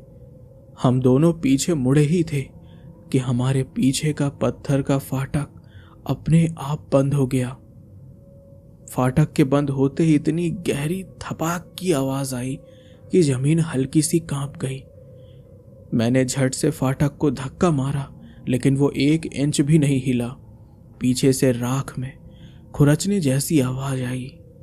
हम दोनों डर के मारे पलट कर देखते हैं तो राख का ढेर अब फैल रहा था और उसके नीचे से कई सारे हाथ हड्डियों जैसे बाहर निकल रहे थे। कुछ हाथ आधे जले हुए, कुछ बस काले कोयले जैसे। लेकिन तभी एक आवाज सुनाई दी, बेहद धीमी लेकिन साफ, ये राख ठंडी नहीं होती। सुमित ने पूरी ताकत से फाटक हिलाने की कोशिश की, लेकिन लोहे के पट्टे जैसे पत्थर में धंस गए। उसी समय मैंने देखा कि राख के बीच वही काला चेहरा खड़ा है। अब पूरा शरीर उसका दिखाई दे रहा था, लेकिन शरीर नहीं, बस राख और धुएं से बना हुआ एक आकार। उसने अपनी जली हुई उंगलियों से इशारा किया और राख जैसे लहर बनकर उसकी तरफ बढ़ने लगी। ये देखकर मेरा दोस्त सुमित घबरा कर चिल्लाया, ये पकड़ लेगी तो समझ ले हम खत्म हो गए, भाग यहां से। प्रशांत ने अचानक जमीन पर पड़े एक पुराने लकड़ी के खंभे को उठाया और उसे राख की लहर की तरफ घुमाया, लेकिन खंभा जाते ही जलने लगा, जैसे किसी ने उसे भट्टी में डाल दिया हो। तभी फाटक के दूसरी तरफ से किसी ने 3 बार जोर से दस्तक दी। फाटक पर दस्तक इतनी भारी थी कि लोहे के पल्ले हल्के हल्के हिलने लगे। मैंने और सुमित ने डरते डरते एक दूसरे की तरफ देखा। तभी मैंने अपनी कांपती हुई आवाज में कहा, कौन है, कौन है वहां? लेकिन बाहर से कोई जवाब नहीं आया, बस वही दस्तक फिर हुई। राख की लहर अब बिल्कुल पास थी। सुमित का पैर राख को छूते ही जल गया, जैसे नंगी आग पर रख दिया हो। वो दर्द से चीख पड़ा। तभी फाटक की कुंडी खुद ब खुद खुली और दरवाजा आधा खुल गया। हमने देखा कि बाहर एक बूढ़ा आदमी खड़ा था, फटी पुरानी धोती, कंधे पर गमछा और आंखों में अजीब सा लालपन। उसने बिना कुछ कहे हम दोनों के हाथ पकड़कर हमें बाहर खींच लिया। जैसे ही वो फाटक पार हुए, पीछे से एक भयंकर धाड़ की आवाज आई। राख का पूरा ढेर हवा में उठा और फिर अचानक नीचे गिरकर शांत हो गया। बूढ़ा बस इतना ही बोला, ये घाट उन लोगों का है जो अधजले रह गए। उनकी आत्माएं तब तक चैन से नहीं बैठती जब तक कोई नया शरीर उन्हें पूरा करने के लिए ना मिल जाए। तुम दोनों बस कुछ पल और देर कर देते तो ये राख तुम्हारे साथ ही ठंडी हो जाती। सुमित और मैं उस रात गांव से भाग गए और फिर कभी वापस नहीं लौटे। लेकिन कहते हैं कि कोलथारे के उस शमशान घाट में अब भी राख कभी ठंडी नहीं होती। तो आइए सुनते हैं अगली कहानी। दोस्तों, आप लोगों से सबसे ज़रूरी बात ये कहनी है कि आप लोग जैसे लाइक करते हो, कमेंट करते हो, तो उसी में एक नया फीचर है हाइप का। आप लोग अगर उस पर पॉइंट आप मुझे दोगे तो ये वीडियो की रीच और इंक्रीज़ होगी और ये कहानियाँ और लोगों तक पहुँचेंगी। तो प्लीज़ गाइज, आप लोग जितना हो सके हाइप के बटन पर क्लिक करिए। दोस्तों, इस कहानी को आप साधारण डरावनी कहानी समझने की भूल मत करना, क्योंकि आपने आज तक जितनी भी कर्ण पिशाचनी की स्टोरी सुनी ये उनसे अलग है। क्योंकि ये कहानी एक ऐसे सब्सक्राइबर की है जिसने एक वक्त तंत्र साधना में उतरने की गलती कर दी और उसका सामना हुआ कर्ण पिशाचिनी से। उन्होंने अपना नाम जाहिर करने से साफ मना किया है, लेकिन जो उन्होंने महसूस किया, जो उन्होंने सहा, वो सुनकर आपका शरीर सिहर जाएगा। ये कहानी सुनने के बाद अगर आपके कान में कोई फुसफुसाहट सुनाई दे तो समझना शायद वो अब आपको भी देख रही है। इस कहानी को सुनने से पहले क्या आपके मन में भी कभी कर्ण पिशाचनी साधना करने का विचार आया है या नहीं, वो कमेंट करके बताना। तो आइए इस डरावने से एक्सपीरियंस को सुनते हैं उन्हीं की जुबानी। ये कहानी एक गांव की है। बिहार और झारखंड की सीमा पर एक इलाका है, जंगलों, पहाड़ियों और जर्जर मंदिरों से घिरा हुआ। वहाँ मेरा मामा रहा करता था और मैं शहर से भागकर कुछ महीनों के लिए उसके पास चला गया था। कुछ बातों से मैं बहुत परेशान था, कुछ चीज़ों से मैं भाग रहा था, लेकिन मुझे क्या पता था कि जिस चीज़ से मैं भाग रहा हूँ असली शिकार तो वहाँ मेरा इंतज़ार कर रहा था। गांव में एक बात बहुत फैली थी। एक पुराना खंडहर जो गांव के बाहर एक पहाड़ी के पीछे था, वहां कोई जाने की हिम्मत नहीं करता था। कहते थे कि वहां रात के वक्त कोई औरत कानों में कुछ फुसफुसाती है और जिसे भी वो आवाज़ सुनाई देती है वो या तो पागल हो जाता है या फिर कुछ ऐसा कर बैठता है जो इंसान नहीं करता। मामा ने साफ कहा था, शाम के बाद उस तरफ मत जाना, क्योंकि वो जगह मनहूस है और वहाँ कोई है जो जिंदा नहीं है लेकिन सबकी जिंदगी में दखल देना चाहती है। शुरुआत में मैंने इन बातों को गांव की बकवास समझा, लेकिन मेरी जिज्ञासा बढ़ती गई। और फिर एक दिन गांव के ही एक तांत्रिक जैसा आदमी जिसका नाम भोलू पागल था, उसने मुझसे कहा, अगर दुनिया की सबसे खतरनाक वासना की साधना देखनी है तो एक रात उस खंडहर में बैठ जा। अगर तू बच गया तो तुझे हर आवाज का राज समझ आ जाएगा, पर अगर तू नहीं बचा तो तुझे भी कोई अपने कान में फुसफुसा कर ले जाएगी। मुझे नहीं पता क्यों, लेकिन उस वक्त मेरे अंदर एक अजीब सी खिंचाव शुरू हो गई थी। कुछ ऐसा जो लॉजिक से बाहर था, जैसे कोई औरत अंदर से कह रही हो, आजा, मैं तेरा इंतजार कर रही हूं। और फिर एक रात मैं वहां चला गया। जिस रात मैं उस खंडहर पहुंचा, वहां ना कोई पूजा, ना कोई दीपक, ना कुछ मंत्र, बस एक डरावनी सरसराती हवा और कुछ ऐसी महक जो किसी औरत के बदन से आती है, लेकिन बहुत पुरानी और सड़ी हुई। मैं वहां बैठा रहा और फिर किसी ने मेरे कान में बहुत धीरे से कहा, तेरी हर चाहत पूरी होगी, बस एक बार मेरी सुन ले। भाई, उस आवाज में इतनी नरमी, इतना वासना भरा गहरापन और साथ में इतना मनहूस अंधेरा था कि मेरी रूह कांप गई। और उसी रात से शुरू हुआ कर्ण पिशाचिनी की साधना और मेरी तबाही। उस रात मैं खंडहर में अकेला नहीं था, कोई मेरे बहुत बहुत करीब था, इतना करीब कि मैं उसकी सांस अपने कान के पीछे गरम और गीली सी महसूस कर रहा था। तेरी हर चाहत पूरी होगी, बस एक बार मेरी सुन ले। ये एक ऐसा जादू था जो इंसान को बहकाए नहीं बल्कि उसे खत्म कर देता है, वो भी धीरे धीरे प्यार से। मेरे बदन में उस वक्त अजीब हरकतें हो रही थी। दिल तेजी से धड़क रहा था, सांस रुक रुक के चल रही थी और आंखें खुद ब खुद बंद होने लगी।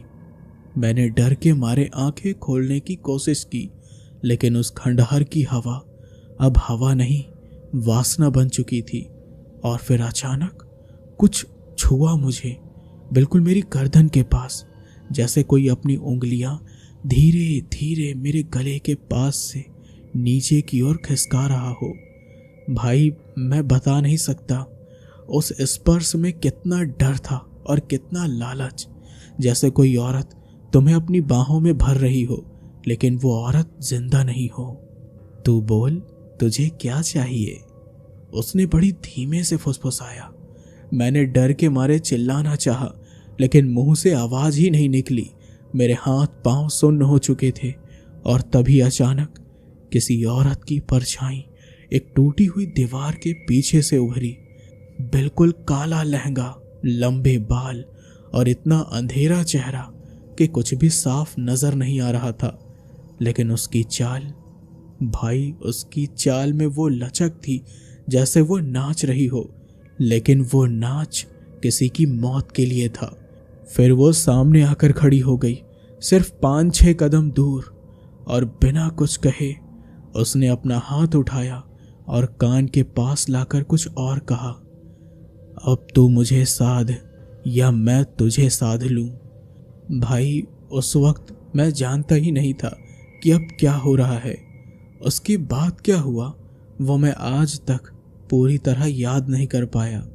सुबह जब मेरी आंख खुली, मैं उस खंडहर के बाहर कीचड़ में पड़ा था, कपड़े आधे फटे हुए, शरीर पर खरोचे, और सबसे डरावनी बात, मेरे कान से खून निकल रहा था।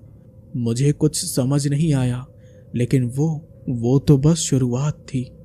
उस दिन के बाद से मुझे रातों में कुछ होने लगा। हर रात कोई मेरे कान के पास आता था, कभी प्यार से बातें करता, कभी गुस्से में चीखता, कभी रोता और कभी मुझे जगाकर नचाता। और ये सब सिर्फ मुझे दिखाई देता, बाकी सबको लगता कि मैं पागल हो गया हूँ। लेकिन भाई, मैं पागल नहीं हुआ था, बल्कि मैं साध लिया गया था। कर्ण पिशाचिनी ने मुझे चुन लिया था। दोस्तों, आगे की कहानी कंटिन्यू करने से पहले क्या आपको एक बात पता है? ये फैक्ट है कि कर्ण पिशाचिनी को कोई भी इंसान उसे नहीं चुनता, बल्कि कर्ण पिशाचिनी स्वयं चुनती है कि कौन उसकी साधना करे।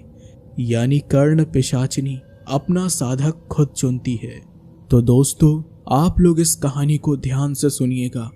क्या पता कर्ण पिशाचिनी आप में से ही किसी एक को अपनी साधना के लिए चुन ले। उस दिन के बाद से मेरी जिंदगी पहले जैसी नहीं रही भाई। दिन में मैं ठीक रहता, लेकिन जैसे ही सूरज ढलता वो आ जाती मेरे कान में, धीरे धीरे बोलती, कभी हंसती, कभी रोती। शुरुआत में मैं सोचता था शायद कोई भ्रम है, पर जब ये रोज होने लगा तब समझ आया मैं किसी साधारण चीज से नहीं जूझ रहा। एक रात जब सब सो रहे थे, मैं छत पर लेटा था, नींद आंखों से कोसों दूर थी। तभी वो फिर आई। इस बार उसने कोई बात नहीं कही, बस एक गीत गाने लगी। और भाई, ऐसा लगा जैसे पूरा बदन उसका गाना सुनते ही सुन्न पड़ गया। माथे से पसीना, हाथ पैर अकड़े हुए। तभी मेरी सांस अटकने लगी। मैं छटपटाया, लेकिन मुंह से आवाज नहीं निकली। और तभी उसने पहली बार कहा, मैं तुझसे कोई चीज नहीं मांगती, बस तू मुझे सुनता रहे। मेरी बातें, मेरी शिकायतें, मेरी तड़प, सब कुछ। जो तू करेगा वो तुझे मिलेगा, और जो तू मना करेगा तो खुद से भी हाथ धो बैठेगा। भाई, उस वक्त मुझे कुछ भी समझ नहीं आया, लेकिन अगले दिन जो हुआ उसने मेरी जान निकाल दी। मैं अपने गांव के पास वाले पोखर पर गया था, जहाँ रोज गांव की एक लड़की आया करती थी। नाम था पूनम। पूनम बहुत शांत थी, सीधी सादी। उससे कभी ज़्यादा बात नहीं हुई थी मेरी, लेकिन उस दिन जैसे ही वो मुझे दिखी, मेरे अंदर से किसी और की आवाज़ आई, उसे देख, वो तेरा चैन छीन रही है। ये सुन मैं घबरा गया। मैं ये सोच भी नहीं सकता था। और अचानक मैंने देखा कि पूनम डगमगाकर पानी में गिर गई। किसी को कुछ समझ ही नहीं आया, लेकिन मुझे साफ समझ आ रहा था वो उसे खत्म कर देना चाहती थी। रात होते ही मैंने उससे पूछा, तूने ऐसा क्यों किया? मैंने तो कुछ मांगा भी नहीं। तो उसने कहा, जो तुझसे दूर है वो मुझसे दूर नहीं रह सकता। अब तू मेरा है और तुझसे जुड़ी हर चीज भी मेरी है। सूरज भाई, सच बता रहा हूं, उस वक्त मैं बुरी तरह डर गया था, लेकिन कहीं ना कहीं उस डर में एक अजीब सा नशा भी था। एक ऐसी ताकत का नशा जो किसी और दुनिया से आती थी। पर क्या यह ताकत मुझे बचाने वाली थी या धीरे धीरे खा जाने वाली, वो मुझे नहीं पता था। और हाँ, एक किस्सा और याद आया। वो रात तो मैं कभी नहीं भूल सकता। उस दिन शाम से ही मेरे कान गर्म होने लगे थे, जैसे कोई अंदर बैठा हो और धीमे धीमे सांसें ले रहा हो। मैंने कान में उंगली डाली तो एक पल को लगा जैसे कोई बालों से भरा चेहरा मेरी उंगली को चाट गया हो। गुस्सा नहीं आया, डर भी नहीं लगा, बस मन अजीब सा सुनसान सा हो गया। रात होते होते मैं खुद ब खुद गांव से बाहर निकल गया। मुझे नहीं पता था कि मैं कहाँ जा रहा हूँ, बस पैरों में चाल थी और सिर में उसकी आवाज। दक्षिण दिशा की तरफ बढ़, जहां सूरज भी डर कर नहीं जाता। मैं जब वहां पहुंचा तो देखा कि एक पुराना पीपल, सूखी जमीन और एक टूटा हुआ घड़ा पड़ा था। वहीं बैठकर उसने मुझसे पहली बार कहा, अब तू मेरा है तो मेरी भाषा में बोल, मेरा नाम लेकर इस जमीन को बुला। मैंने जैसे ही उसका नाम लेने की कोशिश की, मेरी जुबान भारी हो गई, आंखों के आगे लाल धुआं छा गया और तभी एक जोरदार चीख मेरे कान में पड़ी। भाई, वो कोई औरत नहीं थी, वो कुछ और थी। आधी औरत, आधी साया और पूरी जलती हुई नफरत। उसकी आंखें मेरी आंखों में थी और वो बोली, ये पहली साधना है, तू पीछे हटा तो सिर्फ तेरा शरीर बचेगा, तेरा मन नहीं। फिर उसने एक लोटा मेरे हाथ में रखा। लोटे में पानी नहीं बल्कि किसी जानवर का खून था और उसने कहा, अपने नाम का पहला अक्षर इसमें डाल और फिर पी जा। भाई, उस वक्त मेरे हाथ कांप रहे थे, मेरा दिमाग मना कर रहा था, लेकिन दिल जाने क्यों चुप था। मैंने वो किया और फिर खून पी लिया। तुरंत ही मुझे उल्टियां शुरू हो गई और जब होश आया, मैं अपने घर के बाहर पड़ा था, लथपथ, कपड़े फटे हुए, गले में चोट के निशान। ये देख मम्मी चीख रही थी, कहाँ था तू रात भर? तू नशा करता है क्या अब? लेकिन बात सिर्फ नशे की नहीं थी। उस रात के बाद मुझे पहली बार लगा कि मैं नहीं रहा। और मेरा पहला नुकसान, मेरी बहन की तबीयत अगले ही दिन बिगड़ गई, जैसे किसी ने उसके अंदर से जीवन की डोर को खींच ली हो। डॉक्टर ने कहा कि सब कुछ ठीक है, लेकिन वो बोल नहीं पा रही थी, बस मेरी तरफ देखती रहती और बुदबुदाती, मत बोल, मत बोल।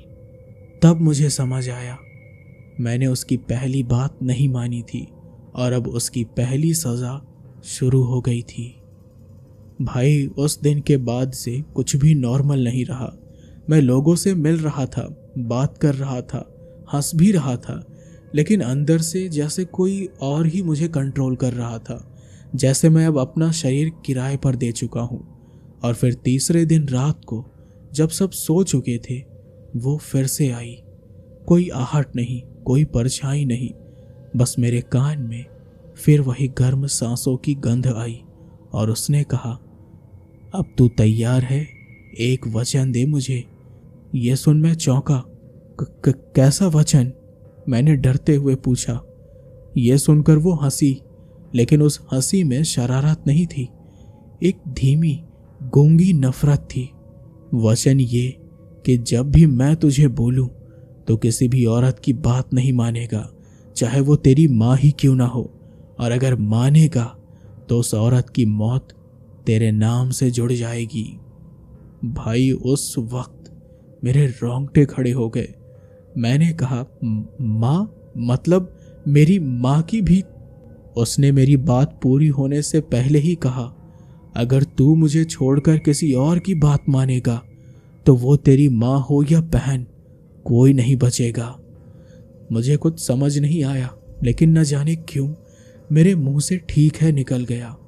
और भाई जिस पल मैंने ये वचन दिया उसी पल मेरी माँ का दरवाजा खुद ब खुद बंद हो गया। सुबह जब उठा तो मम्मी की तबीयत एकदम से गिर चुकी थी।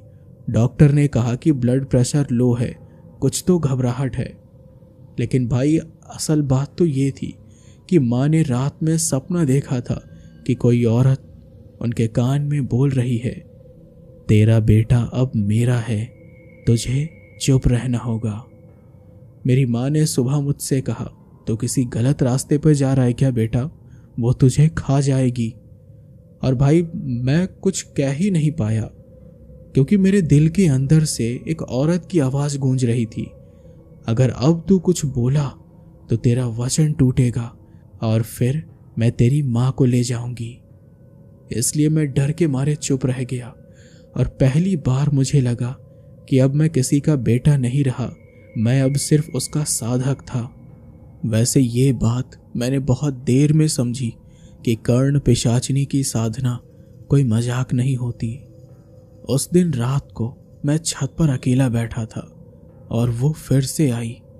इस बार उसके कदमों की आवाज़ आई, लेकिन ज़मीन पर नहीं, मेरे सीने के अंदर, जैसे कोई मेरे दिल के ऊपर चल रहा हो। उसने कहा, अब तुझे पहली भेंट देनी होगी। मैंने पूछा कि कैसी भेंट? उसने धीरे से कान के पास फुसफुसाया, खून की। ये सुन मैं कांप गया। खून? किसका खून? तो उसने कहा, कोई भी जानवर या इंसान, लेकिन जिसका खून बहाते वक्त तुझे जरा सा भी तरस ना आए। भाई उस वक्त मैं बस पसीने से भीग चुका था। मैंने कहा कि जानवर ठीक है, इंसान का नहीं। तो वो गुस्से में दहाड़ी, मैंने तुझे चुना है और तुझे अब मेरे ही नियमों पर चलना होगा। अगर तू मुझे पहली भेंट नहीं देगा तो मैं तुझसे तेरे खून के सबसे करीब वाले को ले जाऊंगी, फिर वो चाहे तेरी माँ हो या बहन। ये सुन भाई मेरे हाथ कांपने लगे। मैं रात भर जागता रहा। सुबह जब उठा तो मेरी छोटी बहन पूजा छत से गिर गई। कोई देख नहीं पाया कि कैसे गिरी, लेकिन वो बोल रही थी, भैया कोई औरत थी छत पर जिसने मुझे धक्का दिया, वो तुम्हारे पीछे खड़ी थी। भाई उस पल मेरे पैरों से जमीन ही खिसक गई।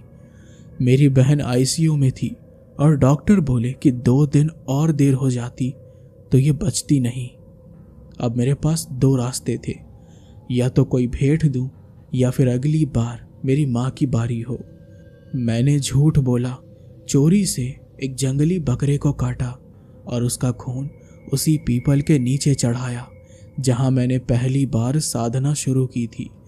खून जैसे ही धरती पर गिरा, कच्ची मिट्टी से धुआं उठा और वो औरत सामने खड़ी थी, पूरी लाल आंखों में जलती आग और होठों पर खून। उसने मेरी तरफ देखा और कहा, अब तू मेरा है और अब मैं तुझे वो सब दूंगी जो तूने कभी सोचा भी नहीं होगा। उस रात के बाद सच में सब कुछ बदल गया। मेरी आवाज़ में अजीब सी कशिश आ गई। लोग मेरी बातों पर खींचने लगे, यहाँ तक कि जो मुझे नज़रअंदाज करते थे वो खुद फ़ोन करके बात करने की कोशिश करने लगे। लेकिन भाई ये सब कुछ मुझे एक कीमत पर मिल रहा था। हर नई ताकत के साथ मुझसे कोई पुरानी चीज़ छिन रही थी।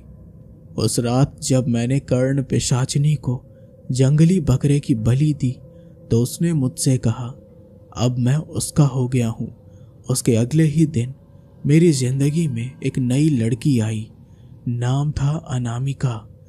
न मैंने उसे पहले कभी देखा था, न किसी को जानते पाया जो उसे जानता हो, लेकिन पता नहीं क्यों उसे देखकर ऐसा लगा जैसे मैं इसे बरसों से जानता हूँ। वो मेरी कॉलोनी में किराए पर रहने आई थी। सिंगल थी, बिल्कुल अकेली। साड़ी पहनती थी, बाल खुले रखती थी और हमेशा उसकी आंखों में गीली सी उदासी होती थी जो सीधा दिल में उतरती थी। भाई, मैं उससे नजरें हटा नहीं पाया। वो खुद ही मुझसे बात करने लगी। पहली बार जब हम मिले तो उसने सीधे पूछा, कर्ण पिशाचनी की साधना में बहुत आगे बढ़ चुके हो ना? ये सुन मेरे पैरों तले जमीन ही खिसक गई। मैं बोला, तो तुम कौन हो? तो वो मुस्कुराई, जिसे तूने साधा है उसी की सौगात हूं मैं। भाई, उस दिन मेरी रूह कांप गई। और फिर उसने बोला, मैं तेरी हर ख्वाहिश पूरी कर सकती हूँ, लेकिन बदले में तू हर उस बात को छोड़ेगा जो इंसान होने की पहचान होती है। ये सुनकर मैंने कहा, मतलब? तो वो बोली, तू अब मोह माया, माँ, परिवार, रिश्ते सबसे ऊपर उठेगा। तू अब साधक नहीं, साधना का जरिया बनेगा। भाई, उस दिन के बाद मैं दिन में इंसान और रात में कुछ और बनता गया। वो मुझे छूती तो मेरा शरीर सुन्न हो जाता। वो मुझे देखती तो मेरे अंदर से कुछ जलने लगता, जैसे मेरी आत्मा किसी और को सौंप दी गई हो। एक रात वो मेरे साथ छत पर बैठी थी। चांदनी रात थी। उसने मेरी गोद में सिर रखा और बोली, तेरे लिए एक तोहफा लाई हूं। मैंने जब उसकी तरफ देखा तो उसके हाथ में एक छोटा सा बच्चा था, गोद में बिल्कुल प्यारा सा, जो मुंह से नहीं बल्कि आंखों से रो रहा था। मैं चीखा, ये कौन है? तो वो बोली, तेरा पहला बलिदान इंसान का। इसका खून तू पिएगा तो अनंत सिद्धियां जाग जाएंगी तेरे अंदर। भाई, उस वक्त मुझे एहसास हुआ कि मैंने अपनी जिंदगी में कितनी बड़ी गलती की थी। मैंने उस बच्चे को छीनकर नीचे फेंक दिया और बोला, दूर हो जा मुझसे। तो वो दहाड़ कर हंसी, अब पीछे नहीं हट सकता तू। तेरा हर सपना पूरा हुआ, तेरे हर रास्ते छीने। अब तू या तो पूर्ण बनेगा या अधूरा मर जाएगा। भाई, उस रात मैं छत से भागा और सीधे गया मंदिर, जहां मैंने बचपन में पहली बार मन्नत मांगी थी। वहां जाकर मैं फूट फूट कर रोया। मैं पहली बार किसी भगवान से कुछ मांगा, मुझे इंसान बना दो भगवान, मुझे दोबारा से इंसान बना दो। मैं साधक नहीं, सिर्फ एक बेटा, एक भाई बना दो मुझे। भाई, उसके बाद जब मैं मंदिर से वापस घर आया तो घर में एक अजीब सा सन्नाटा था, जैसे कोई बहुत भारी बलिदान हो चुका हो। दरवाज़ा खुला था, लाइट जल रही थी, लेकिन घर में सांस लेने तक की आवाज़ नहीं थी। मैंने कांपते गले से माँ को पुकारा, माँ। और जो आवाज़ आई वो माँ की नहीं थी, वो वही थी, अनामिका। पर भाई, अब वो माँ की देह में थी। वही चेहरा, वही साड़ी, वही माँ की आंचल की खुशबू। मगर जब उसने मेरी ओर देखा, उसकी आंखों में सिर्फ अंधेरा था। माँ मर चुकी थी, मगर उसका शरीर अब भी जिंदा था, वो भी अनामिका के लिए। मैं वही जमीन पर घुटनों के बल गिर गया, चीखते हुए बोला, क्या चाहती है तू? माँ को छोड़ दे मेरे। वो वापस आई, मेरे चेहरे पर हाथ रखा, माँ का वही स्नेह भरा हाथ, लेकिन छूते ही मेरी रूह कांप गई। उसने कहा, तेरी माँ ने तुझे बचाने के लिए मुझे अपनी आत्मा सौंप दी। अब उसकी देह मेरी साधना की थाली है और उसकी आत्मा मेरे चरणों में बंधी हुई है। सूरज भाई, ये सुनकर मैं चीख पड़ा माँ के लिए, जो हमेशा मेरे लिए खड़ी रही। आज मैं उसे पिशाचनी के आगे पड़ा देख रहा था। वो पिशाचनी बोली, अगर माँ को मुक्त करना चाहता है तो अपनी जुबान काट और मुझे सौंप दे। उस पल मुझे ऐसा लगा कि मैं इंसान नहीं रहा, मैं सिर्फ एक पाप बन चुका था। मैं चुपचाप उठा और मंदिर की उस छोटी मूर्ति के पास गया जहां माँ हर रोज दिया जलाती थी। मैंने वही दिया उठाया और अपनी जुबान जलाकर खुद को मौन कर दिया। तभी एक जोर की चीख आई, माँ की देह जमीन पर गिर गई और वो पिशाचनी धुएं में बदलकर छत से बाहर निकल गई। माँ को मैंने बचा लिया सूरज भाई, पर जब माँ को होश आया वो मुझे पहचान ही नहीं पाई। हर बार जब मैं पास जाता वो सहम कर पीछे हट जाती, कभी चिल्लाती कि कौन हो तुम, मेरी छाया क्यों बने हो। मैं बोल नहीं सकता था, बस उसकी आंखों में देखता था और हर बार एक नमी तैर जाती थी वहां, जैसे शायद मेरी आत्मा पहचानती थी पर माँ नहीं। भाई आज सालों बीत गए, माँ जिंदा है पर वो मेरी माँ नहीं रही। और मैं अब भी रोज मंदिर में दिया जलाता हूँ, उसी छोटे से दीपक में जिससे मैंने अपनी आवाज जलाई थी।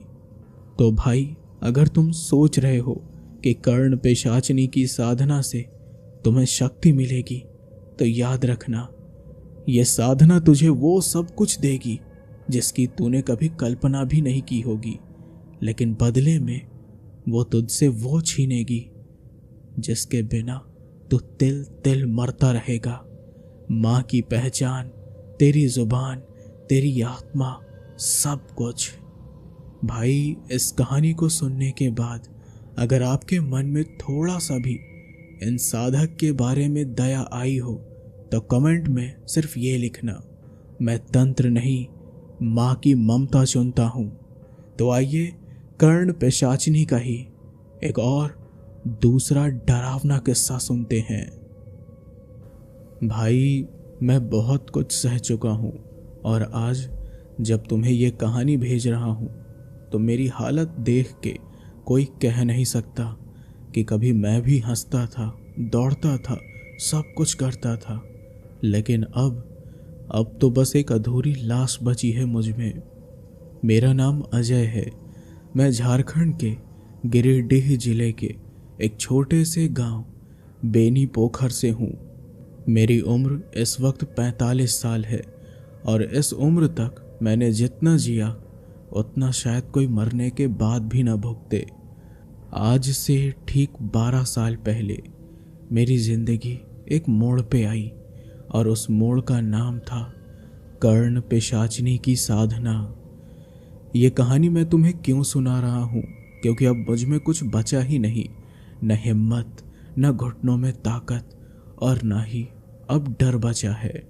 अब तुम चाहो तो इसे मेरी गलती कहो या मेरी जिज्ञासा, लेकिन मैंने वो गलती की थी जो शायद तुम कभी सपने में भी ना सोचो।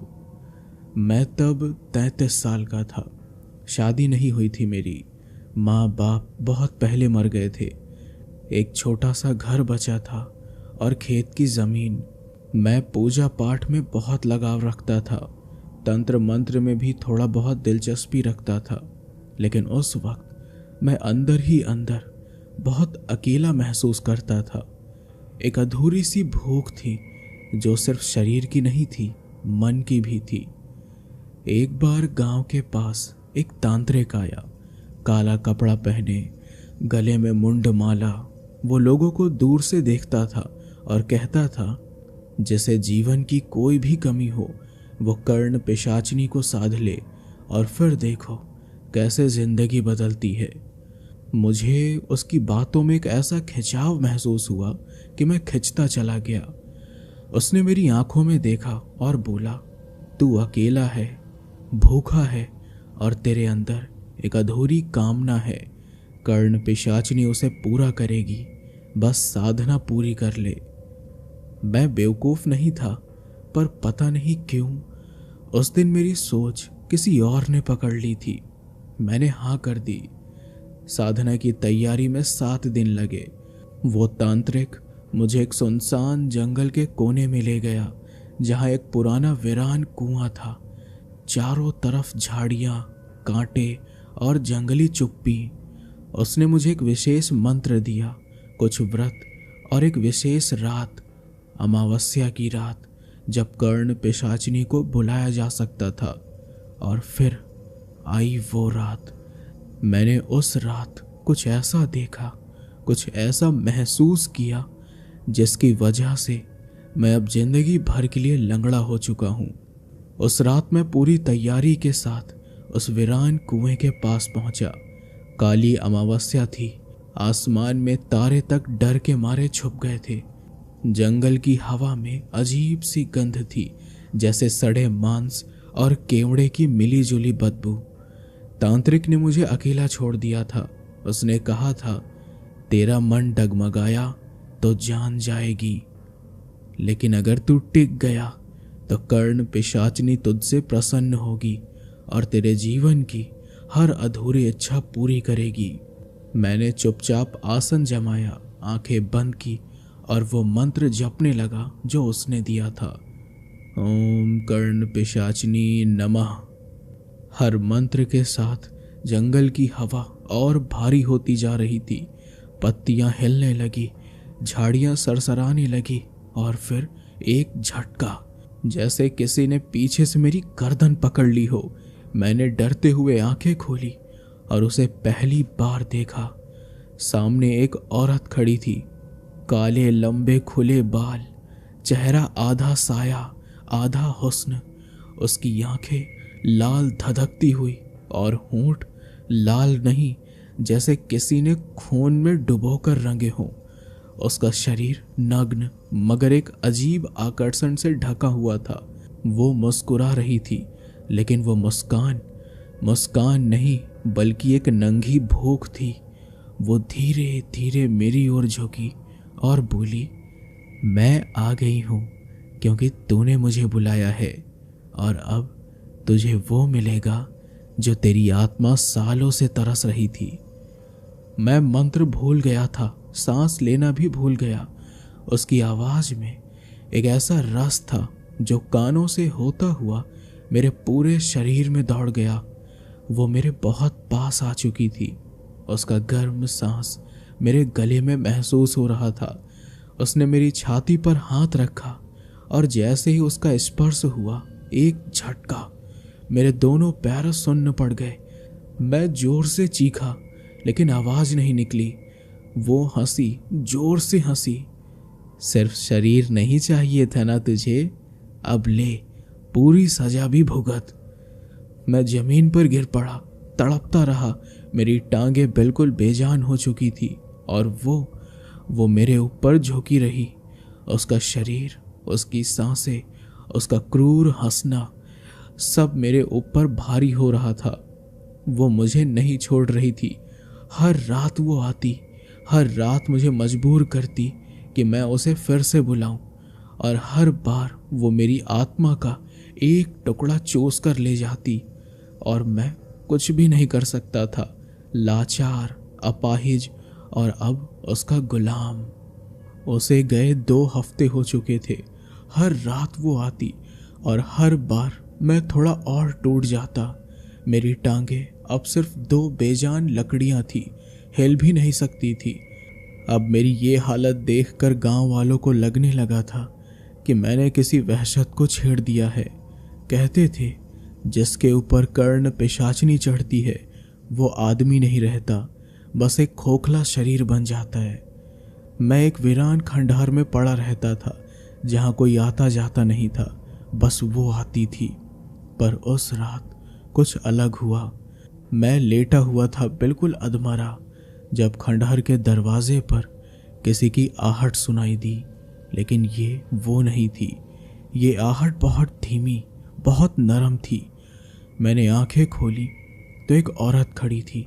साफ सुथरा चेहरा, गले में तुलसी की माला, माथे पर भस्म, लेकिन उसकी आंखों में कुछ था, एक दुख, एक आग और एक अजीब सी चमक। वो मेरे पास आई और बोली, तू अभी पूरा मरा नहीं है, वो बस तुझसे खेल रही है, पर तुझे मिटाना उसका मकसद नहीं है, तुझे बांध लेना है। लेकिन मैं आई हूं क्योंकि किसी ने मुझे भेजा है। मैंने डरते हुए पूछा, कौन, किसने भेजा है आपको? तो वो बोली, एक तिजोरी में बंद आत्मा जो खुद कभी उसके शिकार थी। मैं समझ नहीं पाया। वो आगे बढ़ी, उसने मेरी आंखों में देखा और अचानक मेरी छाती पर हाथ रखा और कुछ मंत्र पढ़ने लगी। जैसे ही उसने मंत्र पढ़ा, मैं अचानक से चीख पड़ा। मेरे शरीर में मानो आग सी लग गई हो। लेकिन पहली बार मैंने उसके आने से पहले उस ऊर्जा को महसूस किया। कर्ण पिशाचनी ने उस रात आने की हिम्मत नहीं की। मैंने उस औरत से पूछा, तुम कौन हो? उसने धीरे से जवाब दिया, मैं वो हूँ जिसे उसने कभी प्रेम के नाम पर जला दिया था और अब मैं उसकी अग्नि में झुलसी आत्माओं की ओर से बदला लेने आई हूँ। लेकिन ध्यान रखना, मैं रक्षक नहीं, सिर्फ एक दरवाज़ा हूँ। बाकी रास्ता तुझे खुद तय करना होगा। और फिर वो चली गई बिना पीछे देखे। इसके बाद कब मेरी आंख लग गई मुझे पता ही नहीं चला। थोड़ी देर के बाद सुबह हुई। अंदर कुछ बदला हुआ था। आंखें खुली और मुझे लगा जैसे किसी और की सांसें मेरे सीने में चल रही हो, जैसे मैं नहीं रहा। मैं उस खंडहर से बाहर आया, वही जगह जो अब मेरी कब्र जैसी लगती थी। लेकिन आज मैं थका हुआ नहीं था, बल्कि एक अजीब सा सुकून और उसके साथ साथ एक पागलपन मेरे जहन में उतर चुका था। मैंने अपना चेहरा पास के पोखर में देखा। मेरी आंखें मेरी नहीं थी, वो गहरी, काली और धधकती थी। और तभी मेरे कान के पास किसी ने बहुत ही धीमी आवाज में फुसफुसाया, अब हम एक हो चुके हैं। मैं चीखना चाहता था, भागना चाहता था, लेकिन मेरा शरीर अब मेरा नहीं था। उसने मुझ में समाकर मुझे अपना जरिया बना लिया था। मेरे सोचने का तरीका बदल चुका था। जहां मैं डरता था, अब मैं ललकारता था। जिस्म जल रहा था मेरा, लेकिन आत्मा कर्ण पिशाचनी की हो चुकी थी। मैंने देखा कि सामने से एक आदमी गुजर रहा था। गांव का ही कोई था जिसने मेरे विकलांग होने पर हंसी उड़ाई थी। बिना कुछ सोचे मैं उसके पास गया और उसके चेहरे पर अपनी सांस छोड़ी। उसकी आंखें लाल हो गई। वो जमीन पर गिरा और चिल्लाते हुए भाग गया। मैं वहीं पर बिना पैरों के खड़ा बस मुस्कुरा रहा था, क्योंकि अब मैं सिर्फ पीड़ित नहीं था, अब मैं वो था। रात होते होते मैं गांव के उस शिवालय के सामने जा पहुंचा जहां उसकी साधना मैंने शुरू की थी। मैंने वहीं बैठकर अग्नि जलाई और उसने मुझसे कहा, अब तू मुझे साध नहीं रहा है, अब तू मेरा विस्तार बन चुका है। जो मैं देख नहीं सकती अब तू देख कर करेगा, जिसे मैं छू नहीं सकती तू उसे नष्ट करेगा। और उसी वक्त मेरे शरीर ने खुद ब खुद वही तांत्रिक मुद्राएं बनानी शुरू कर दी जिनके बारे में मैंने कभी सिर्फ किताबों में पढ़ा था। मैंने उसे रोकने की कोशिश की, लेकिन मेरे जिस्म का मालिक अब मैं नहीं था। मैं एक विकलांग नहीं, एक जिंदा औजार बन गया था और कर्ण पिशाचनी अब मेरी सोच में बैठी थी। रात के तीसरे पहर, जब गांव गहरी नींद में डूबा था, मैं शमशान के पास वाले पीपल के नीचे बैठा था। कर्ण पिशाचनी ने वहीं बुलाया था। बोली, तू अब सिर्फ मांस और हड्डी नहीं रहा, अब तू मेरा मार्ग है। मुझे लग रहा था कि मैं हवा में तैर रहा हूं, न दर्द, न डर, न सोच। और फिर एक औरत की चीख सुनाई दी। पास के खेतों में से किसी औरत की जान पर बनी थी। मैं भागकर वहां पहुंचा तो देखा कि 3 आदमी एक विधवा औरत को जबरन घसीट रहे थे। मैं बिना सोचे उनके सामने खड़ा हो गया। मेरे हाथों में कोई हथियार नहीं था, लेकिन आंखों में आग थी और उस आग ने उन्हें जला डाला। अब आप सोच रहे होंगे कि मैं तो विकलांग था, लेकिन मैं उनके सामने कैसे खड़ा हो गया। लेकिन वो मुझे भी नहीं पता। मैं जब खड़ा हुआ तो मुझे ऐसा लगा कि मैं हवा में तैर रहा हूं। एक आदमी तो मेरी ऐसी हालत देखकर वहीं पर बेहोश होकर गिर गया। बाकी के 2 भाग गए, लेकिन उनके कानों से खून बहता रहा। वो औरत कांप रही थी।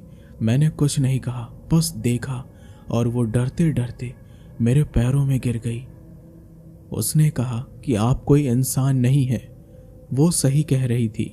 कर्ण पिशाचनी ने उसी रात मुझसे कहा, तेरे अंदर जो अग्नि भरी है वो सिर्फ तेरी नहीं है। अब तू न्याय करेगा, लेकिन मेरी भाषा में। अब तू किसी को छोड़ेगा नहीं, लेकिन इंसाफ जैसा कुछ नहीं बचेगा। और भाई, अगले ही पल जो हुआ उसे मैं कभी सोच ही नहीं सकता था। अचानक से मेरा हाथ बेकाबू हो गया और वो औरत जो मेरे सामने बैठकर रो रही थी, मेरा हाथ अचानक से उसके गले पर गया और मैंने उसके गले को इतनी तेजी से दबाया और तब तक दबाए रखा जब तक कि उसके शरीर से उसकी जान नहीं निकल गई। मुझे नहीं पता कि ये मैंने क्यों किया। मुझे ऐसा लगा कि मेरा शरीर अब कर्ण पिशाचनी कंट्रोल कर रही थी। ये सब देखकर मैं चाहकर भी रो नहीं सकता था। मेरी आंखों में आंसू की जगह सिर्फ कालापन था। रात दर रात मेरी आत्मा उस औरत की भूख बनती जा रही थी। कभी मैं खुद को गांव की गलियों में नंगा दौड़ते देखता, कभी किसी के सपनों में घुस जाता। मैंने धीरे धीरे समझ लिया था कि मैं अब बंधन में नहीं था, बल्कि एक जिंदा अभिशाप बन गया था।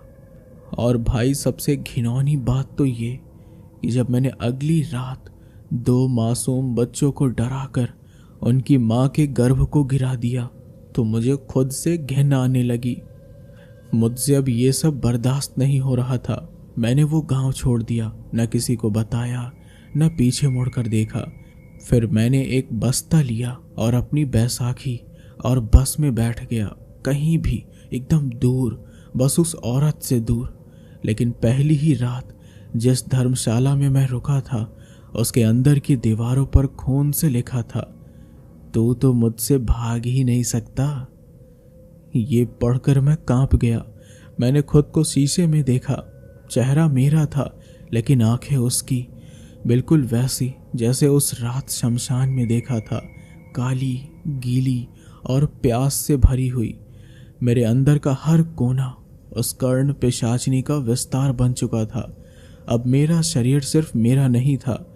रात को सपने आते, नहीं, ये सपने नहीं थे, ये वही दृश्य होते जो मैं नींद में करता था। मैंने देखा कि मैं एक औरत के ऊपर झुका हुआ हूँ, उसका गला दबा रहा हूँ, लेकिन चेहरा उसका साफ नहीं दिखता। सुबह उठता तो मेरी उंगलियों पर कीचड़ और खून के निशान होते। मैंने एक तांत्रिक को ढूंढा। झारखंड के जंगलों में एक बूढ़ा तांत्रिक मिला, नाम था बाबा रमनक। उसने जैसे ही मेरी तरफ देखा तो वो समझ गया, कर्ण पिशाचनी तेरे अंदर घुस गई है और अब वो तुझे छोड़कर नहीं जाएगी जब तक तू उसका अंतिम साधक न बन जाए या मर न जाए। मैंने कहा, तो फिर मुझे मार दो बाबा। बाबा हंसा नहीं, बस बोला, जिसे तू मौत समझ रहा है वो राहत नहीं है। कर्ण पिशाचनी के साथ मरा हुआ आदमी भी 100 जन्मों तक औरतों का खून पीता है, यानी कि वो बनता है एक पिशाच। मैं वहीं जमीन पर बैठा रहा। शरीर विकलांग था और अब आत्मा भी। बाबा ने मुझे एक साधना दी। 13 रातों तक बिना किसी के संपर्क में, बिना खाए, बिना बोले, शमशान में बैठ खुद के कान से उसकी आवाज़ों को बाहर निकाल। मैंने वैसा ही किया। रात दर रात वो चिल्लाती, गालियां देती, रिझाती, छूती, मेरे अंदर रेंगती रही और 7वीं रात मेरे कान से खून बहना शुरू हो गया। 11वीं रात मेरी रीढ़ की हड्डी एक बार फिर से टूट गई। लेकिन 13वीं रात कुछ हुआ। बिल्कुल 3 बजे मुझे नींद सी आई और एक सपना मैंने देखा। वो औरत मेरे सामने थी, यानी कि कर्ण पिशाचनी, पूरी नग्न। चेहरे पर कोई चेहरा नहीं था। बस बोली, ठीक है, तू मेरा नहीं हो सकता, लेकिन मैं तुझे भी किसी और का नहीं बनने दूंगी। सुबह उठते ही मुझे आवाजें सुनाई देनी बंद हो चुकी थी। कानों से बहता खून सूख गया था, लेकिन मैं अब कभी भी किसी औरत की तरफ देख नहीं सकता। कर्ण पिशाचनी ने जाते जाते मेरी वासना को श्रापित कर दिया। अब अगर मैं किसी औरत के पास भी जाता हूँ तो वो अजीब सा बर्ताव करने लगती है, डरती है या कुछ दिनों में बीमार पड़ जाती है।